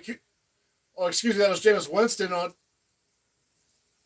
the attempt. Cleveland going to go for it or not? I mean, there's still 4 minutes, and they have all 3 timeouts, and they're going to go for it? Cleveland? And now you burned your first timeout. I don't quite get that. Like, if you don't get it, okay, you get it. Okay, it's a first down past the 30. But if you don't give it, you don't get it. You're giving the Giants the ball in field goal range for them to go up 2 possessions on you. Unless you're trying to draw them offside, which, okay, I can understand that. But now you burned your time out doing this.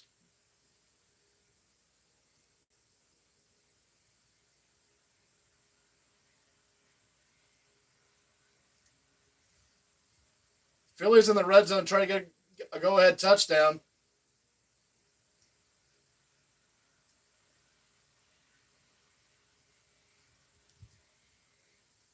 Are they going to try to draw or are they going to go for it? They actually went for it. And did he get that? No, I don't think he did.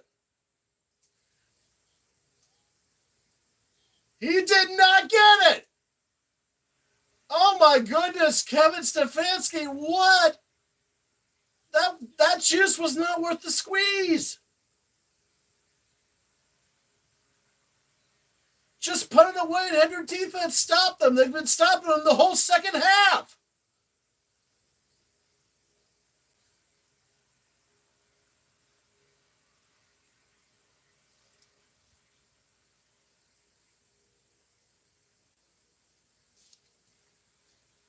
I mean, I'm sorry. I know this is a division rival and I'm rooting for the Giants to win, but oh my God, what was that? I don't understand that call. I honestly don't. Now the Giants can just run the ball 3 times, and as long as they don't fumble it, they can just send their kicker out there to get a field goal. Presuming they have one now. Now that Graham Gano's, I think, been put on IR.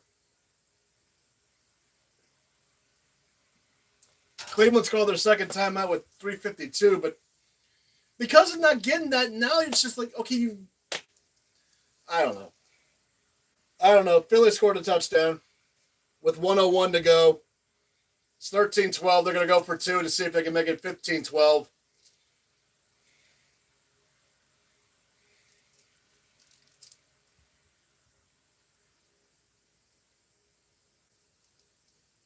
And they got the 2.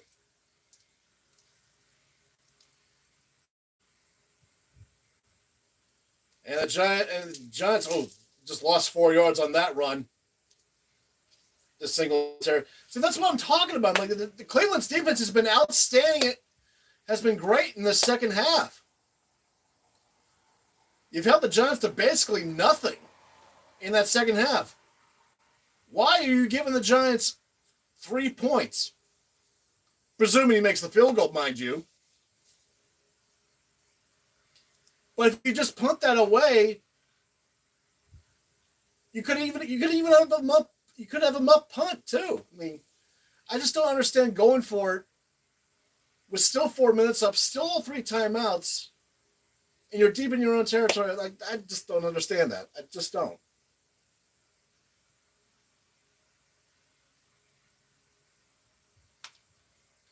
I just don't see what the analytics say about that. Like, draw a handoff there on third and forever, and they're just trying to get closer. And Singletary gets tackled at about the 30. So, yeah, what the hell, Cleveland? Or Stefanski? Who?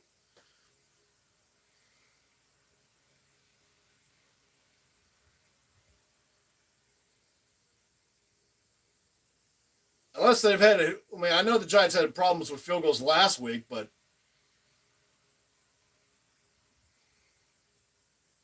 maybe they have problems again this week, and I just didn't quite catch on.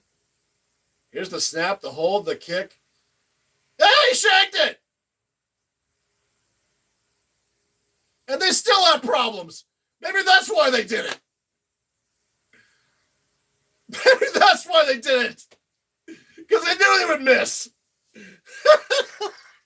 Giants, what? Giants! Special teams! Come on, man!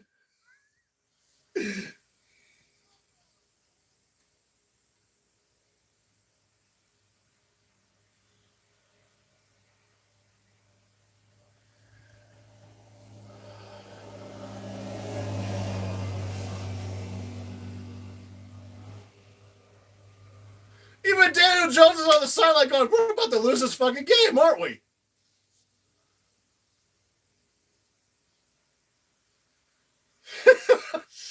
Jesus Christ. Oh, no way. Here I thought Cleveland just made the stupidest 4th down attempt in recent memory. And now they get a reprieve. Because the Giants have no field goal unit. Real quick, it's 3rd and 5 here. A couple of passes to Cooper and 1 complete, 1 incomplete. 2:34 left. Cleveland doesn't have a timeout. What? You know what? You two teams were made for each other. Why not?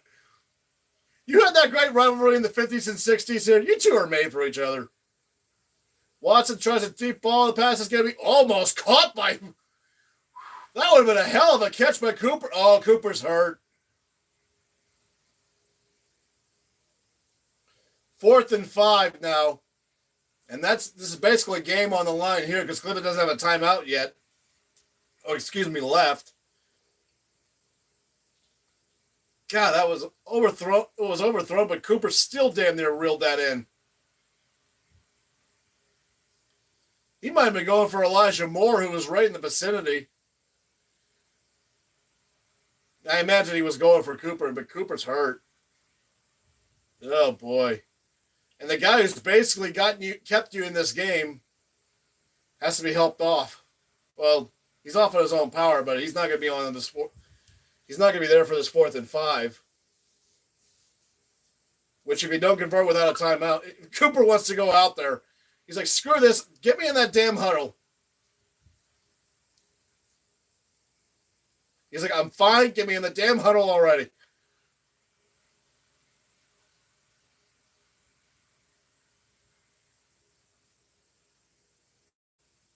They're going to probably put him in the 10, aren't they? He didn't want to leave. He's like, God, he's like, damn it. Leave me alone. Get me out there.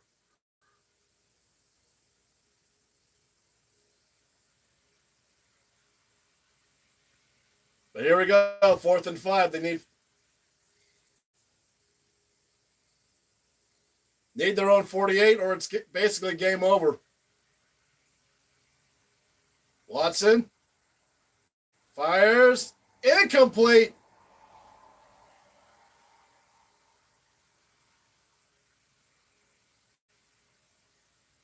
That would have been tough. It was a tight window. He was trying to fit that in there.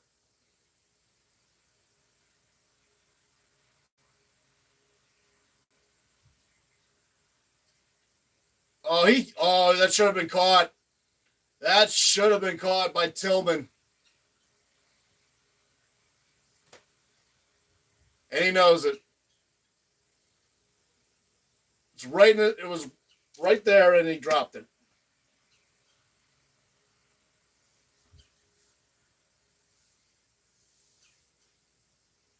It means a first down for the Giants, and it's game over. They just take 3 knees, and it's it.